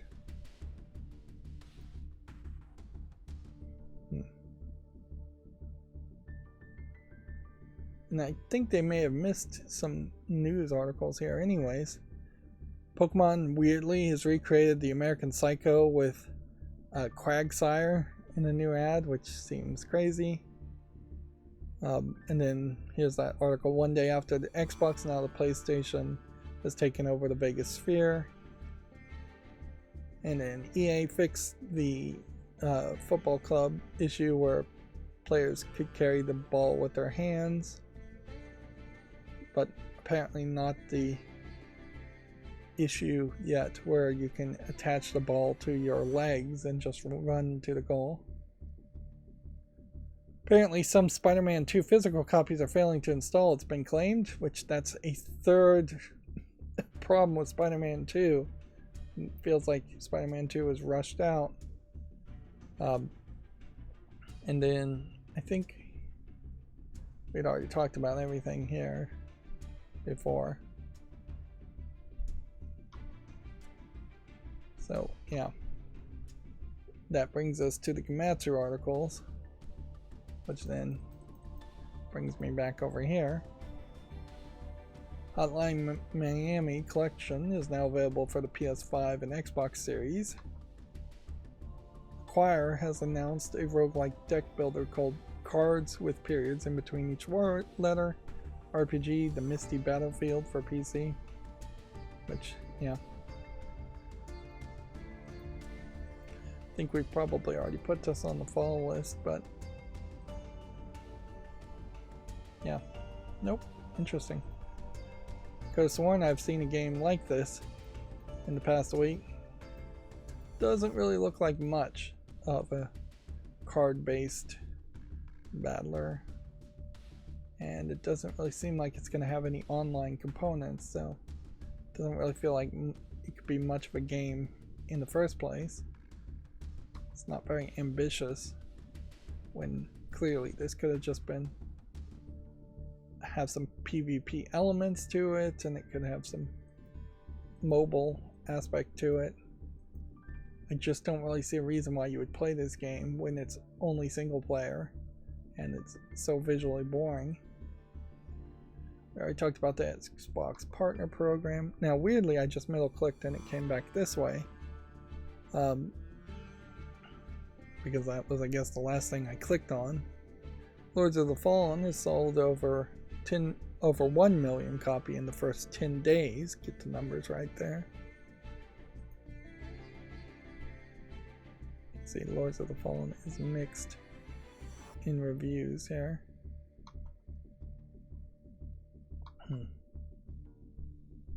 Going around in circles once again. The survival horror game Crow Country has been announced for PS4 and 5 and PC. Okay. Let's see how that works. Make a YouTube short. Spider-Man 2 sold over 2.5 million copies in the first 24 hours. I guess I should check to see if there was a Steam link to Spider-Man 2. Dragon Quest Monsters Super Light is going to end service on January 31st. This is a smartphone game, and it feels like they announced way too many Dragon Quest games. This one, though, has been running in Japan since 2014, so it had a decent run. Apparently, Gamatsu has decided to open forum, and apparently there's an open forum number 344, open off-topic discussions, which is weird, because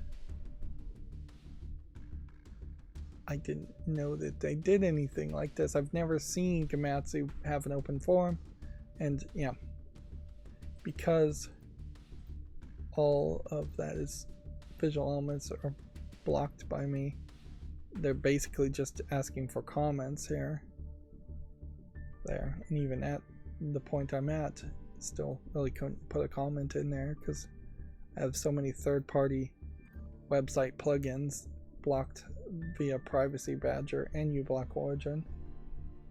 I don't know why you would have an open off-topic forum other than you just are looking for engagement.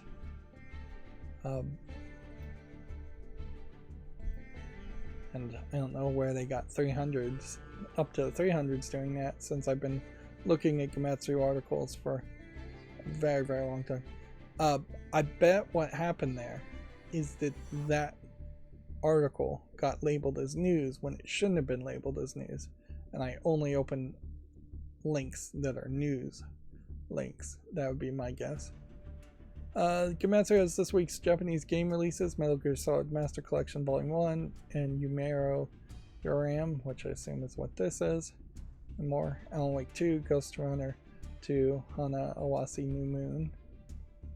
It'll be interesting to see the sales and the Famitsu scores for the next week around the interest of like Alan Wake 2 and the Metal Gear Solid Master Collection. Let's see, Muv-Luv and Muv-Luv Alternative is coming to the Switch in spring of 2024, and Taito Moyo is coming to Steam in November. The Muv-Luv visual novel series has already been on Steam and sold fairly well.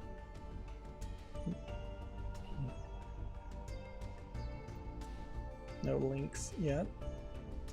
Final Fantasy XIV Dawn Trail expansion has Viper Job and Final Fantasy 11 and 16 crossovers and more being announced if you want to read this article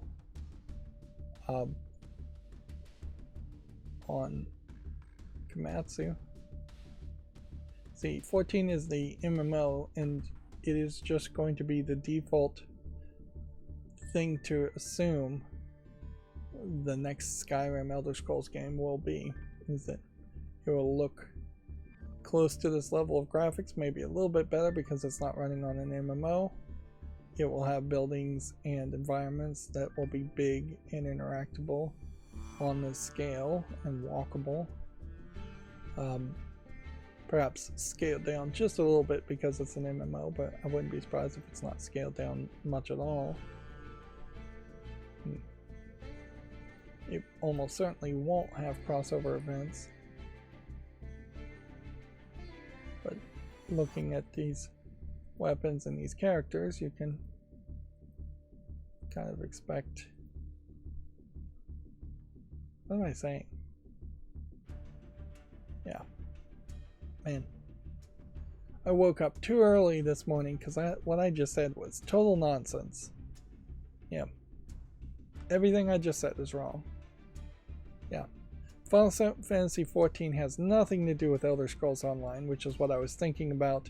And I was saying, well, Elder Scrolls Online is what you expect to see in the next Elder Scrolls game, is what I meant to say, which doesn't mean anything connected to this article at all. And no, these screenshots for Final Fantasy XIV's MMO don't highlight any idea whatsoever of what the next Elder Scrolls game looks like. Yeah. That was a huge mistake. Which highlights my problem is, like, I woke up too early, had to drink a 5-hour energy drink. That poison basically wrecks me mentally, even if I fall asleep afterwards. I'm just not mentally alert in there. Anyways, our last Gematsu article says Persona 4 Golden Limited Run Physical Editions pre-orders open up on October 27th. Oh man, I am just wrecked. And again,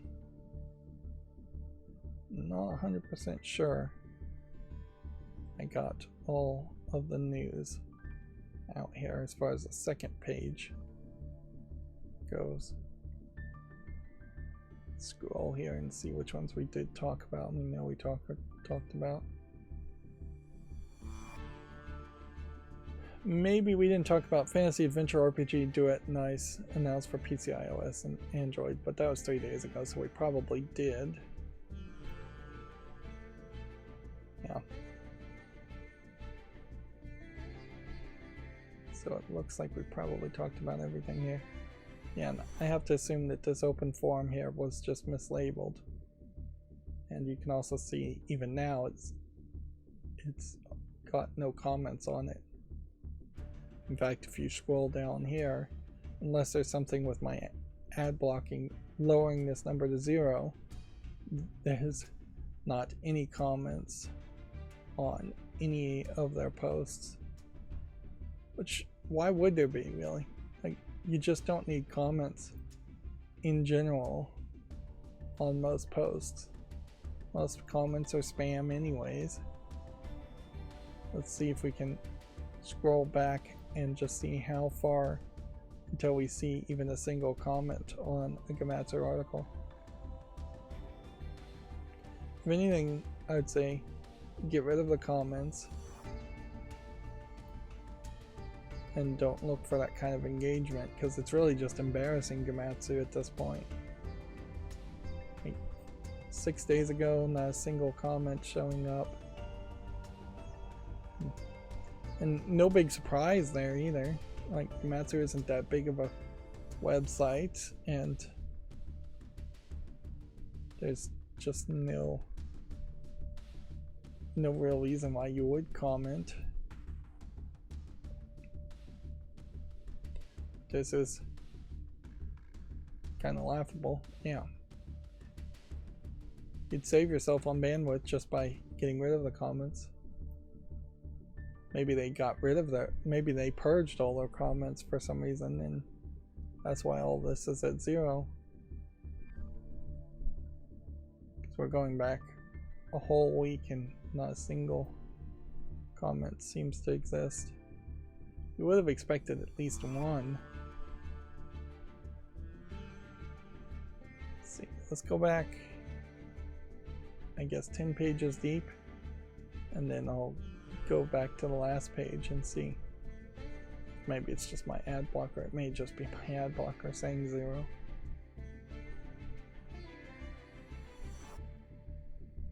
Because you're talking 2 weeks, not a single comment. Assuming that that's what this means. I would assume that's what that means.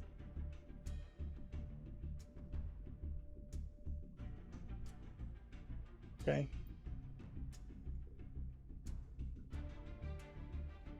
Yeah, I think I would have to assume that there's something about my ad blocker that's blocking the comments from loading.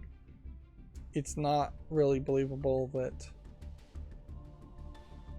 going back 15 years, which, wow, Gematsu has been doing it for a very long time. Even then, there wouldn't be comments. So, yeah. I'm just gonna assume that there are comments.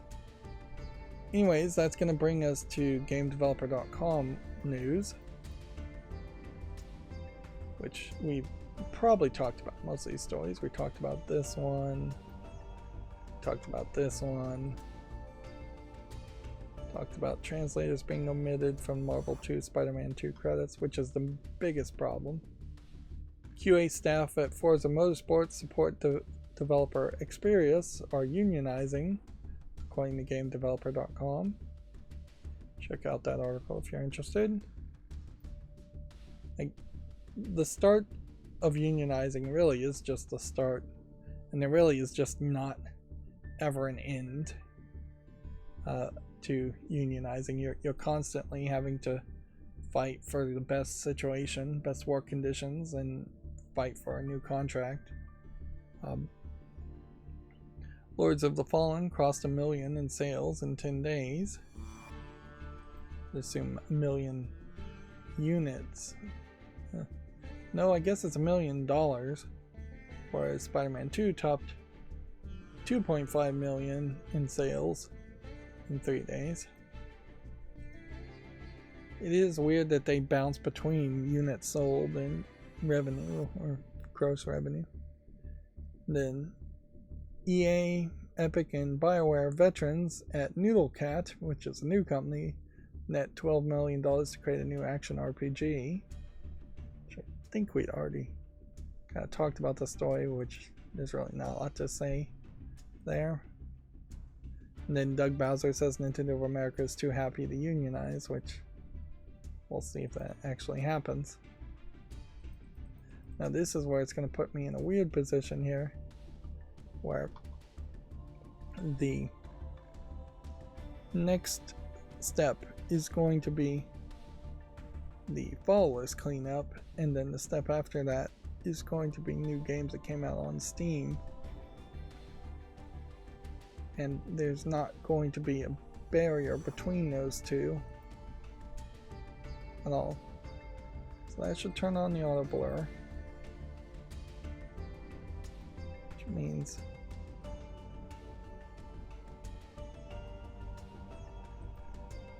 I'm basically going to have to start here where we'd already looked at things. And so we have Grand Blue Fantasy Rising, we have Grand Blue Fantasy Relink. So why are we going through G's? Grandma Badass Point and Click Adventure from 2021. Let's see, 100%. I think I'll make an executive decision and say yes on this. Sounds like a funny point and click. It's 100% positive. It's not really relevant enough with 12 reviewers, but whatever.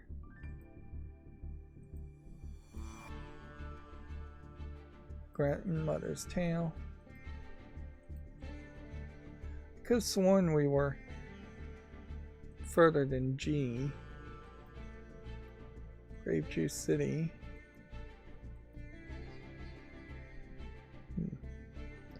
Friendly but cooperative couch party game for all ages, it says.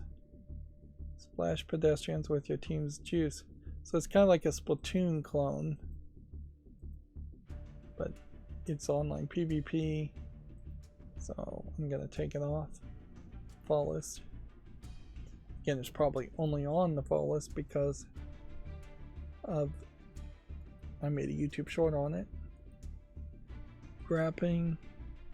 It's probably nothing. Let's see, it's March 2024 and it is a grappling hook game. I'm gonna go ahead and say no to that. Take that off. EFG now, weirdly. This is October 23rd. Oh, so this is brand new. So that was the fall list cleanup, as it was. Yeah, I just don't get why we're doing G's there.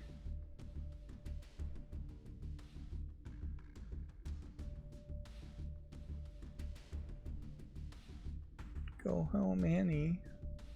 Clever. Could have sworn we were way further on the fall list cleanup, but whatever. I mean, even if it glitches, as long as it doesn't consistently glitch and put me back at G's. What may have happened is that it couldn't find.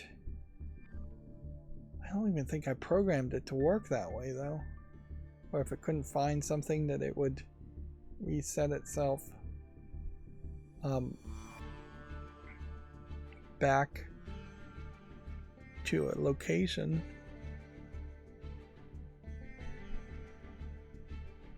I could have sworn we were like somewhere in the I's or the J's and the K's.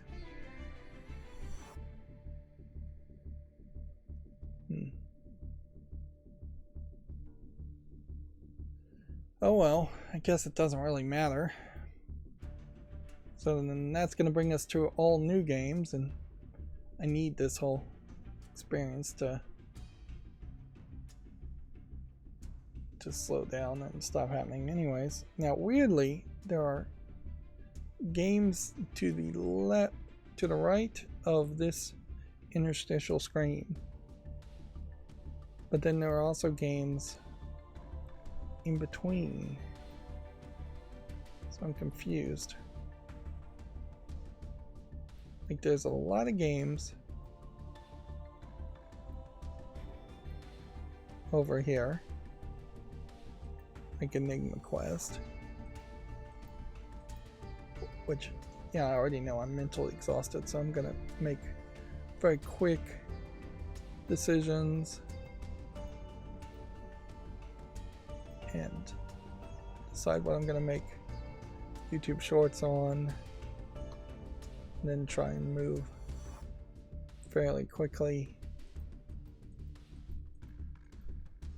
Weirdly, I still am looking for a decent chess game that just depicts chess nicely, although it's kind of crazy that chess.com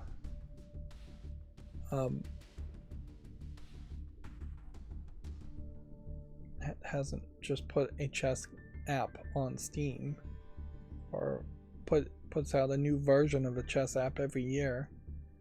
That kind of makes sense. Weirdly, this is a third-party account that's needed. Leakness Chess.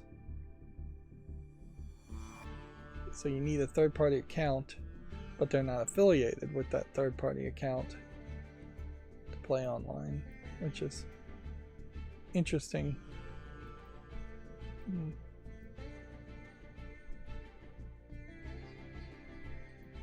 Yep. I don't know if Leakness Chess is a major chess site. Maybe chess.com these days is not the default chess place. I have something called Three Skies, which Looks kind of like a mobile game, but I'll give it a chance.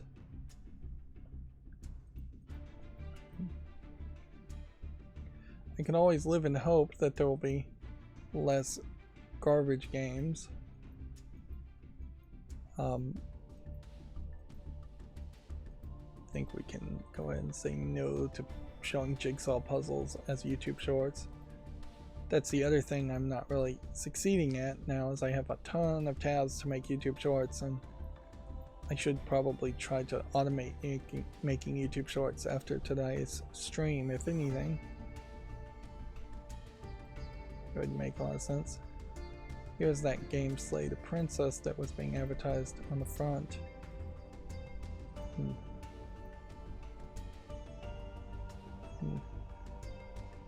It's rated very positively already. It's some kind of psychological horror game. Meanwhile, we have 3 scary games, which looks like just garbage asset flip games. Probably will see a slight increase in horror games and scary games as we approach Halloween, and even slightly past all of that, but after Halloween. But then you fairly quickly move into just end of the year Christmas sales style games, some of which might be horror games, but not. Alright, I'm in a weird position certainly with Alter Space, in that this could just be an asset flip open world game. I think it is, but it also could just be a case that I don't really care about space games, so I'm dismissing this unfairly, but I'm gonna do it anyways.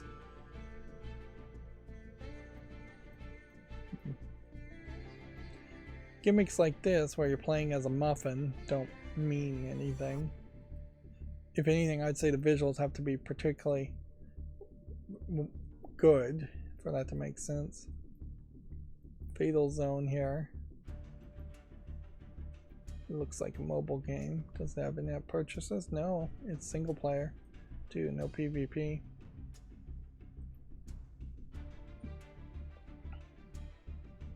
Three minutes to 8. Point and click adventure game. Actually, we so far have seen a decent amount of games already today. Still a lot of garbage, but not seeing quite a lot.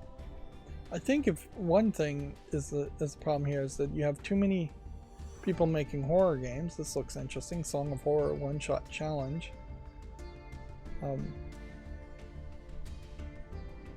Free to play. I don't get the one-shot challenge though, or like this is a maybe horror game you can only play once, or that, which wouldn't be that fun, or this is a demo.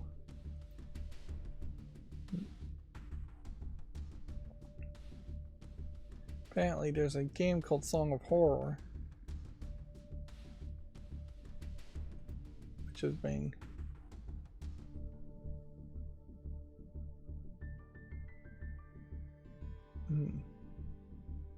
so I think this is a different way in which they are advertising Song of Horror.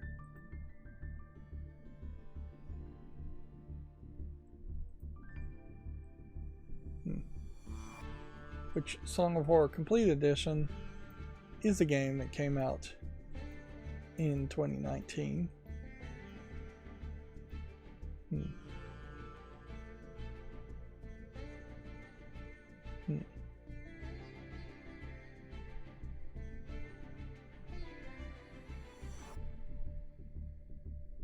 World's first unbeatable horror AI. Welcome to the hashtag one-shot challenge. Interesting. An unstoppable entity.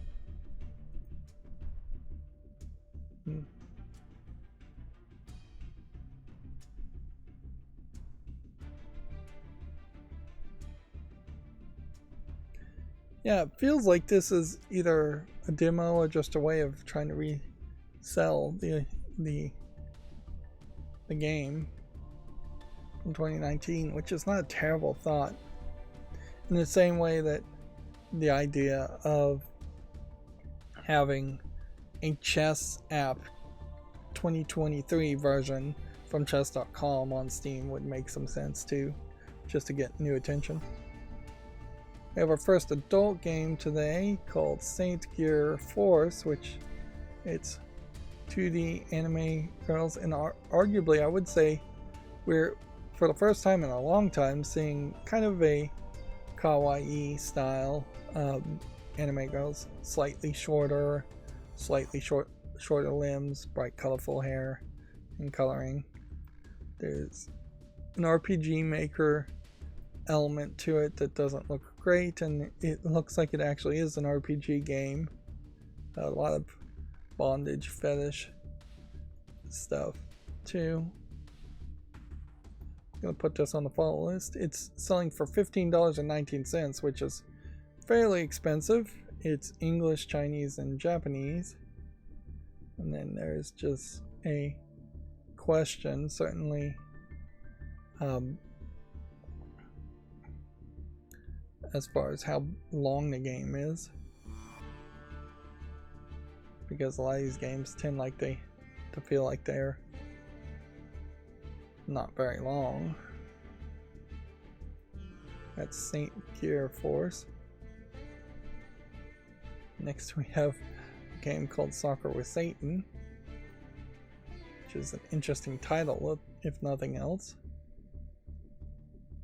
And then we have Gears of Dragoon, Fragments of a New Era, which looks like it is just an RPG game. Yep. Although the visuals seem to change quite a bit when you're actually in the game. Cat girls and angels and things like that. $31.49. These Japanese games tend to be really expensive, although in all fairness, if it is really as long as something like Ni no Kuni 1, then you might be getting quite a lot of gameplay out of it too.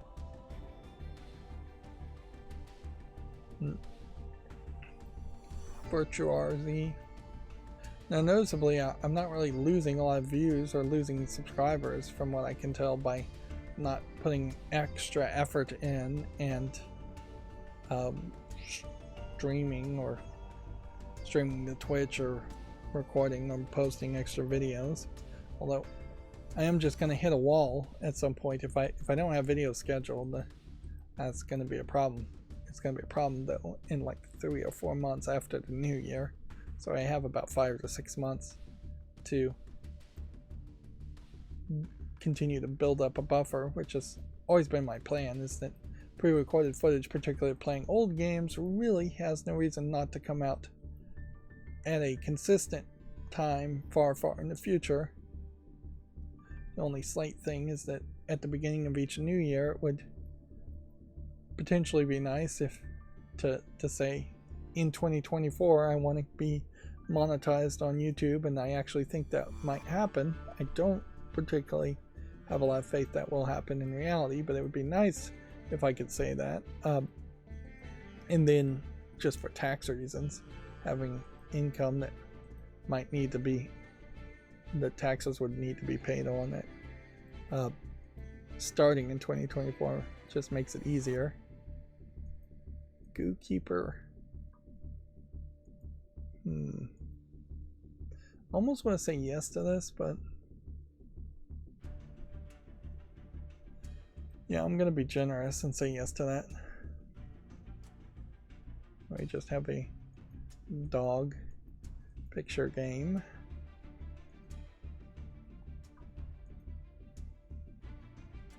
And we have something called YouTuber Survivors.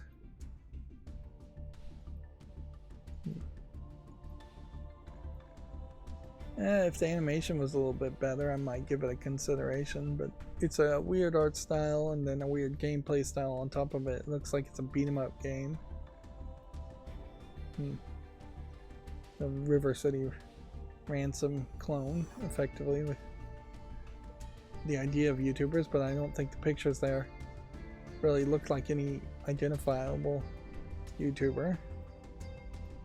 We have another fairly decent looking horror game called Injection Pi 23 Ars Regia, part 2 of the Injection Pi 23 trilogy, which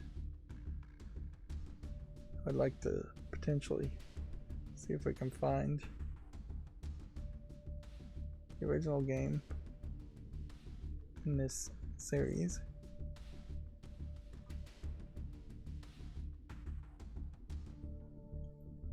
Let's see if we have ever looked at this game before.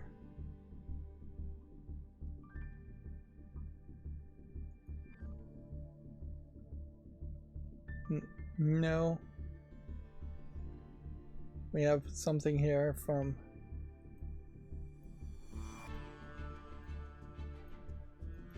(2019) and it's just not relevant.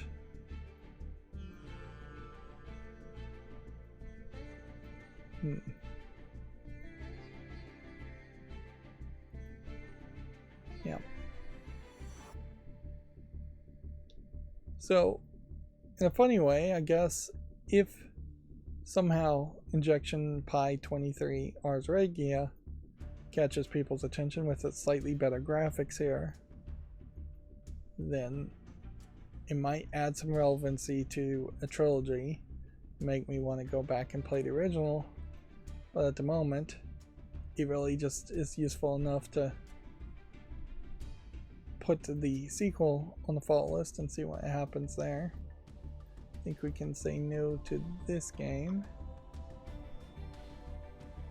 And we can say no to Jigsaw Puzzle games.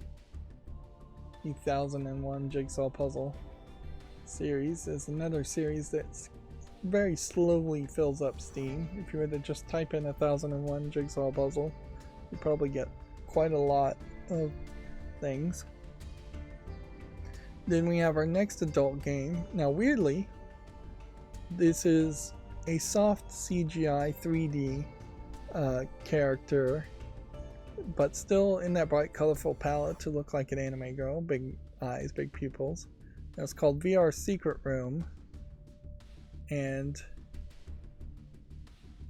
it seems like you've just got this girl trapped in a room and she gradually becomes obedient as you trap her in the room and abuse her and molest her. Weirdly though, VR only. We haven't seen a lot of VR porn or VR adult games in general on Steam, so there's something interesting there. It's selling for $11.99. It's English and Japanese with no voice acting, which I think you kind of need voice acting for a VR game. And it really seems like there's not a lot of variety going on here. You have like one Hitachi magic wand, personal massager, and your fingers and hands, and that seems to be all you really can use. There's a bed, there's a chair, but then the room is very simply visually designed and very sparsely physically designed. If anything, I would say it's poorly designed too, in that the bed is way too long. Looking at the comparison of the size of the girl,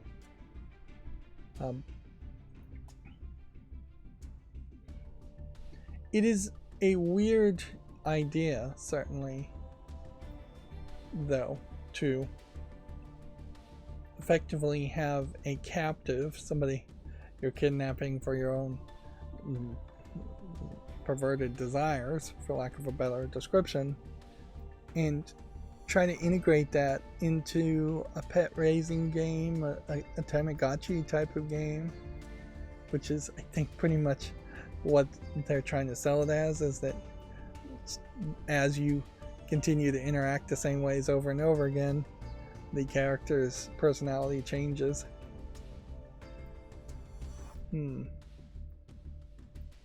This is a weird looking game, and I would say yes to it if it just had a little bit more screenshots, but unfortunately it doesn't. And then there's also this weird, like, almost screen tearing line happening here for what seems like no reason. On the other hand, we have seen examples of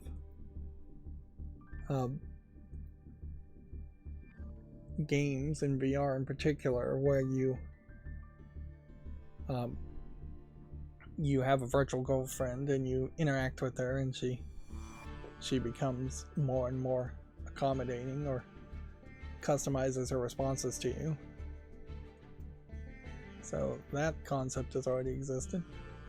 Here we have yet another adult game, and it seems almost like there's been some bundling going on here as a way of soft censorship, in that we have 3 bright, colorful, more anime style adult games, and I have yet to see a single realistic, like, CGI visual novel game from the 2 publishers that tend to make those, or just Western style adult games in general. Here we have a game called It's a Match, which, in fairness, I would say It's a Match's art style, while 2D bright colorful anime girls, might be influenced slightly by more of a Western animator. It's only $3. Says it supports English, French, Spanish, Russian, and simplified Chinese. Noticeably missing Japanese there, so it might be more of a Chinese game, if I were to guess. And they've done something unique here, which actually I think would just allow me to go ahead and show this game, in that they've just pink silhouetted out the entire nudity screenshot, and it's all on this phone anyways, so the pictures aren't that big, which gives you just kind of a simple color gradient on the background and match the pictures. Perhaps there's some more gifts and dating scenarios that also play into, well, this animation here that is full screen is kind of unique and slightly different from a lot of the ways the other characters feel like they're being drawn. There's really nothing there though that needs to be put on the follow list, because yeah, I imagine a game like that will sell or it won't, and I won't be surprised either way.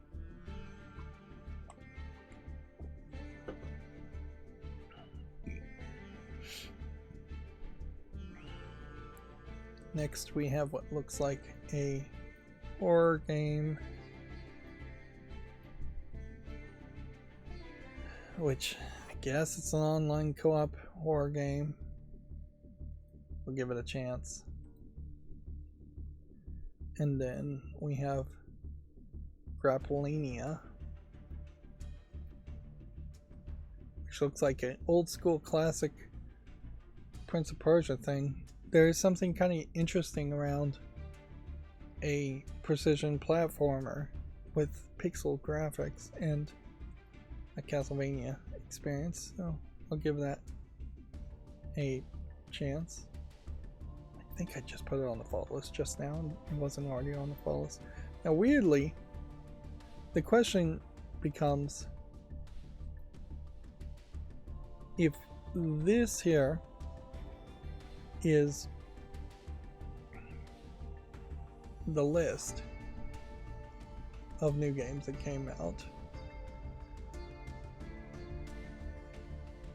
then kind of looked just now at recently the Johnny Pop-Up but Haunted things I don't recognize, and just don't feel like I looked at these other games. How could I if they came out October 22nd? So what are these games here? Like, and why are these games and these tabs this way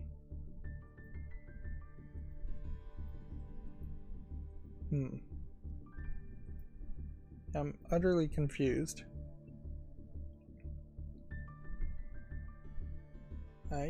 We have our first adult game that is more realistic 3D CGI, Whispers of an Elven Captor. Good name too. Most of these adult games have kind of pathetic, low effort names to them. The backgrounds don't look great, but the visuals on the lady looks actually pretty great. Feels like it's a visual novel, and it is playing specifically on, I guess, two fetishes. One, elf girls, and two, being a prisoner and being abused or dominated. Which, yeah. It is not very common in adult games to see a full fantasy pretty obviously fleshed out from the descriptions and the cuts and the screenshots. In general, it feels like they want to sell games on, there's a scene that's like this fetish or this fantasy, then there's another scene around this. Whereas in this case, it seems like you start in prison and you stay in prison for the entire visual story. And that is just a fantasy with probably multiple encounters.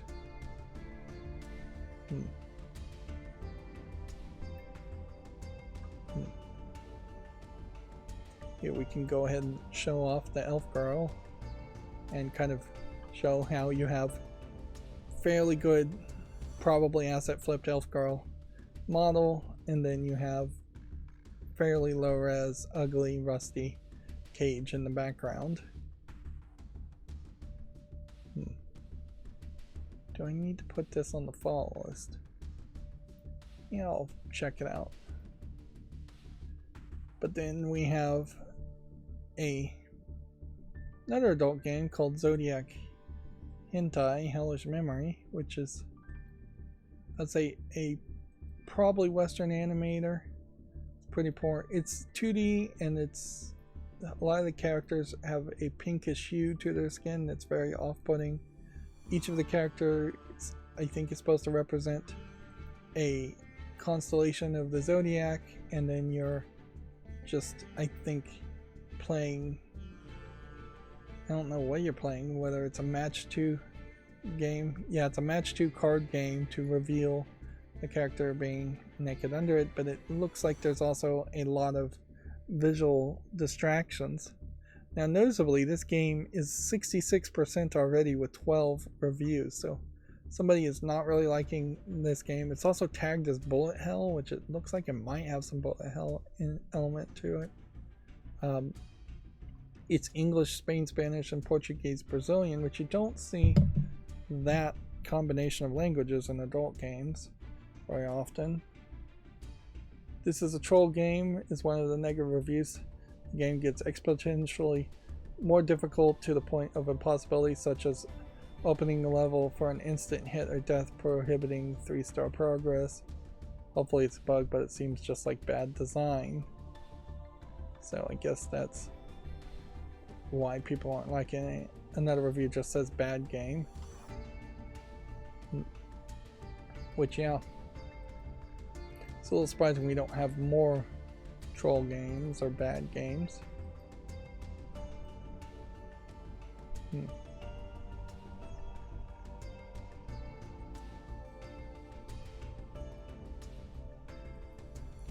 Yeah, if anything, I would say today is really just a catch-up for the past couple of weeks in which we really haven't been seeing any colorful anime-style adult games. And it definitely highlights that there's somebody who just doesn't look at those games that often. And like, there shouldn't be one day when there's 20 and then 2 weeks previous when there are none. It should be a much steadier drip. Unless it was a case that all adult games were being made by one company, and that's just not the case. Man, I'm going to be very generous with 5-star and put that on there. Follow list.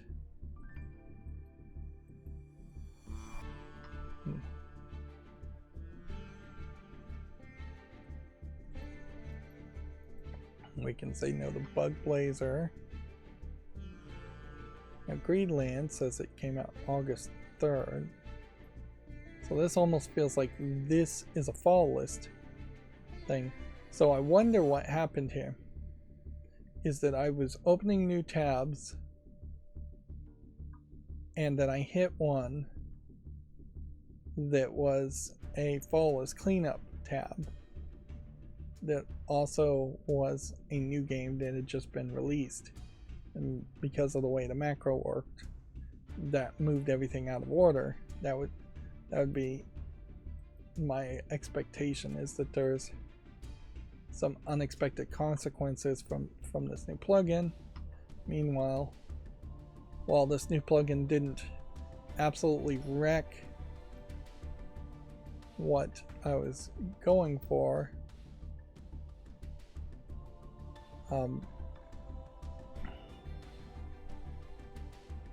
it certainly didn't help what I was going for as far as opening tabs in the right place.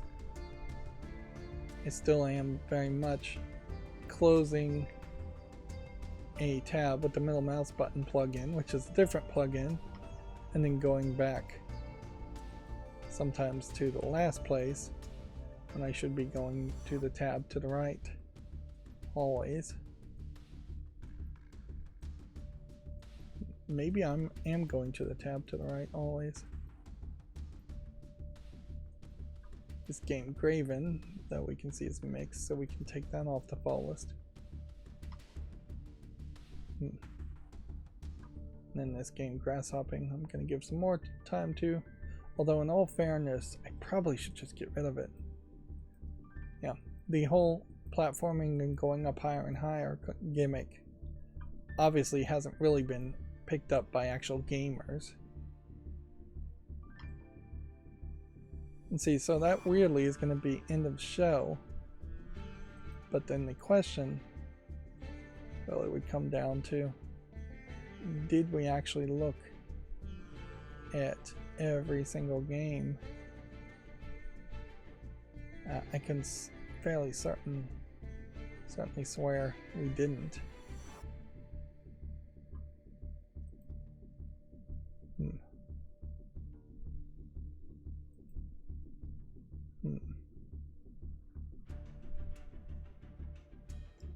So I'm thinking this VR secret room is probably, no, we got down to this point. This haunted things is probably where we stopped for some reason, and maybe that's because my macro is designed to only go so far and then give up. It really should keep going no matter what, even if there was 100 new games. And this is from the 22nd down this way to, let's see, how far do I think it was the last game we looked at?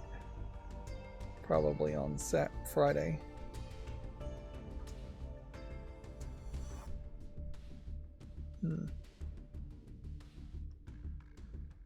Probably here. This time I got reincarnated as a succubus. So there's probably several games here that I'm just going to look at off screen. Oh, I remember this game, Spank It, in particular. Just because of the title. So yeah, there's several games there that I'm gonna look at off screen and determine whether I make a YouTube short on it or not. I don't think we're particularly missing that much as far as what I'm looking at, but I don't want to start addressing these games now that the auto blur has been disabled because of this tab. I should check my programming.